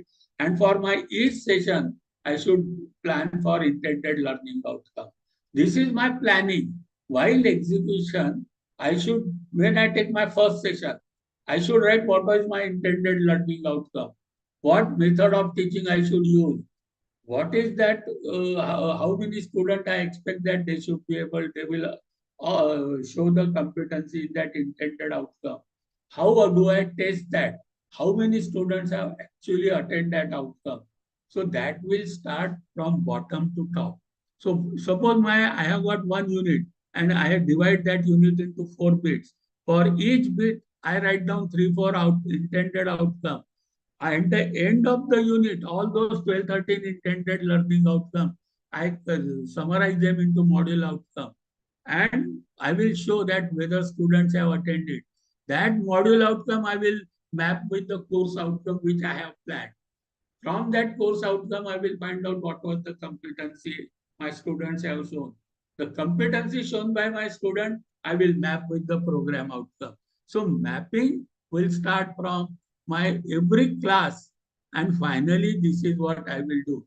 So these graduate attributes which we will be giving, they are generally on this area. 12 attributes are given, and those 12 attributes you will find can be classified as knowledge area, skill area, and behavior area. So those are given by UGC or NAC or NBA. From that, POs are given. 11, earlier 12 POs were there. Now 11 POs. Now they are for every graduate. Disciplinary knowledge and skill. It is common for everybody. Below that, we can write for our own program. Skilled communicator, critical thinker. So we have to write what competencies I expect in these areas for all 11 or 12. And according to my intended learning outcome, I will go and try to map those POs and POs. Now only few minutes are remaining, so I will go a little bit fast. So for example, my program outcome 1 is disciplinary knowledge, which is for common. So what is the competency I am expecting? How that competency will be indicated? Say student is able to calculate, predict, apply, solve, that I can show it from my question paper or for internal assessment for our lab. Now, if the student show that they can calculate, predict, I will say that, okay, they can use the information, they know the method, they can solve the problem. If now when that competency I am saying that, okay, these are my assessment thing, and I ensure that these things are indicated, then I will say that that competency is achieved. So this is how whole program I will be implementing. That is what is known as LOCF. So you will find for all 11, 12 outcomes, we have to start every teacher. Now every subject need not have some attribute. One teacher, few of the subject may show basic science knowledge. Few of the subject may show engineering basics. Some of the subject may show designing. Some of the subject may show environmental. Some of the subject may show some moral values. Wherever, or our NSS, or our sports, or our cultural program, or the celebration of festival, there we can say that, okay, these are the events when moral values were we tried to impart. But question is whether students have shown the attainment. So rubrics have to be there. Program आला झाला गेला नाही चालणार. Immediately write down what was the purpose of conducting this program and make some assessment tool rubrics. There cannot be examination every time, but whether prepare 10, 15 rubrics for assessment and then you have to grade. This student have shown leadership, this student have shown they have copied from somebody, this student have shown very good, they can follow what they are leader. So to write down for every individual student what attributes student have shown, if required, improve upon them. This is also portfolios will be important document which all of us will have to keep. Who will prepare a portfolio? Student. At the end of the session, we have to value it and keep it for as our record. That will only show that students' learning and competencies have attained. So these are the various attributes. So since time is running, my small assignment, can you identify the competencies for your own course? You may be teaching one or two courses. Now odd semester is over. Somebody might have taught third semester, fifth semester, or seventh semester, or first semester. For the semester which you have taught, for the course which you have taught, can you identify what competencies, what intended learning outcomes were there, and at the end of your unit test, etc., what competencies student have shown? You can show, sir, this is the proof that my student has shown he can analyze the problem, he can compute, he can solve the problem. This was my question. This is what is answer. So I certify that student has attained the competency of, you can say, dividing the complex problem into small steps and individually solving. This is the proof. And then you can certify that, okay, my students have achieved these competencies.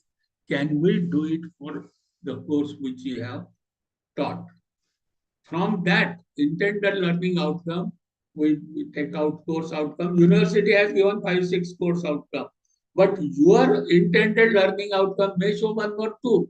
Absolutely no problem. You can say that university has given this 5, 6 COs, but for my course, these are additional 3 COs. And I can show that my students have attained those COs. These are my assessment tools. So this is what we have to do. So can we identify COs from your intended learning outcomes or your own course? So this is how you will be preparing for, you can say, audit or accreditation after 3 years. And this is what NEP expects system to go. So intended learning, this is what something I have prepared it. You can have your different way also. I have prepared a template where unit will be there. That unit will be divided into some, you can say, bits. For each bit, you will write down what the student will be able to learn after learning that bit. That is ILO. What method is best for that particular bit? What assessment tool is best? And what was the expected outcome? How many students have demonstrated its attainment? This type of file keeping or your classroom record will be required henceforth. So this is what similarly will be for practical. I think sometime we should keep for a few minutes for discussion. Please understand difference between assessment, examination, evaluation. NEP gives thrust on assessment and minimum weightage on examination. So please modify ourselves so that we have more of formative assessment and minimum of summative assessment or end examination. So this is the difference. And when we say we are implementing NEP, NEP is in totality from planning to ultimately assessment and ultimately showing, demonstrating that students have shown the attainment. So as I told you, depending upon the level which you want to test, what type of assessment is better. So for higher levels, it's always better we can get it assessed through projects, mini, minor, capstone, or but for lower level, like understanding, applying, fixed hour examination or continuous assessment examinations generally are used. So I think for the last session was a bit, I have to rush through looking at the time. I am, before I close, I express sincere thanks at the first to Ankit sir. Without him, session would not have been possible. He really supports a lot.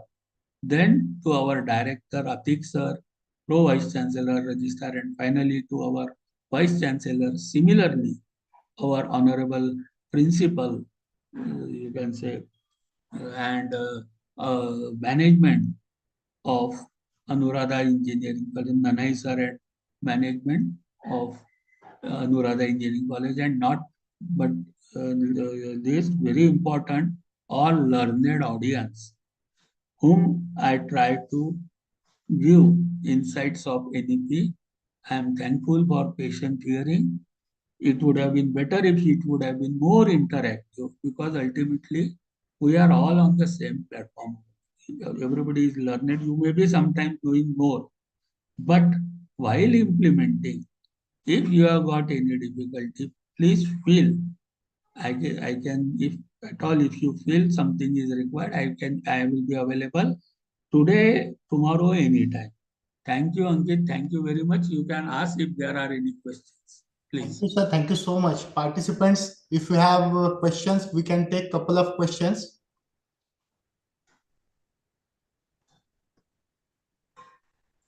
If there are no questions, then you can confirm. Or you can put your questions in our, yes, Dr. Sharma sir. Dr. No, Tej. sir. Okay, so if you have any questions or the queries, or I have already shared the YouTube link in our WhatsApp group, you can think about that, and you can share your question in WhatsApp also, our WhatsApp group. So I can take that question to Professor Marathe sir, and then we can discuss elaborately. Okay. Most of the time it will, yeah, sir, please. So, sir, I think we should summarize this, conclude this session, sir, if you could permit. Thank you. Yes, yes. Yes. So on behalf Thank you, of thank you. Malvi Mission Teacher Training Center, Sant Gadge Baba, Amravati University, and Anuradha College of Engineering and Technology, and all the participants, I extend my sincere thanks to Professor Marathe sir for such a wonderful and deep, insightful session towards the different framework of this national education policy. Definitely, sir, it could not be possible to understand these entire framework in a lectures, in a single lecture, single lectures. But definitely, sir, we will think about that, and whatever our queries, we will get resolved from you. And we are really thankful to you, sir, for your precious time and this thought-provoking session. I once again extend my sincere thanks to you. And with the kind consent of Professor Marathe, sir, I would like to declare that this session will be over here. Thank you, sir. Thank you so much. And thank you, participants.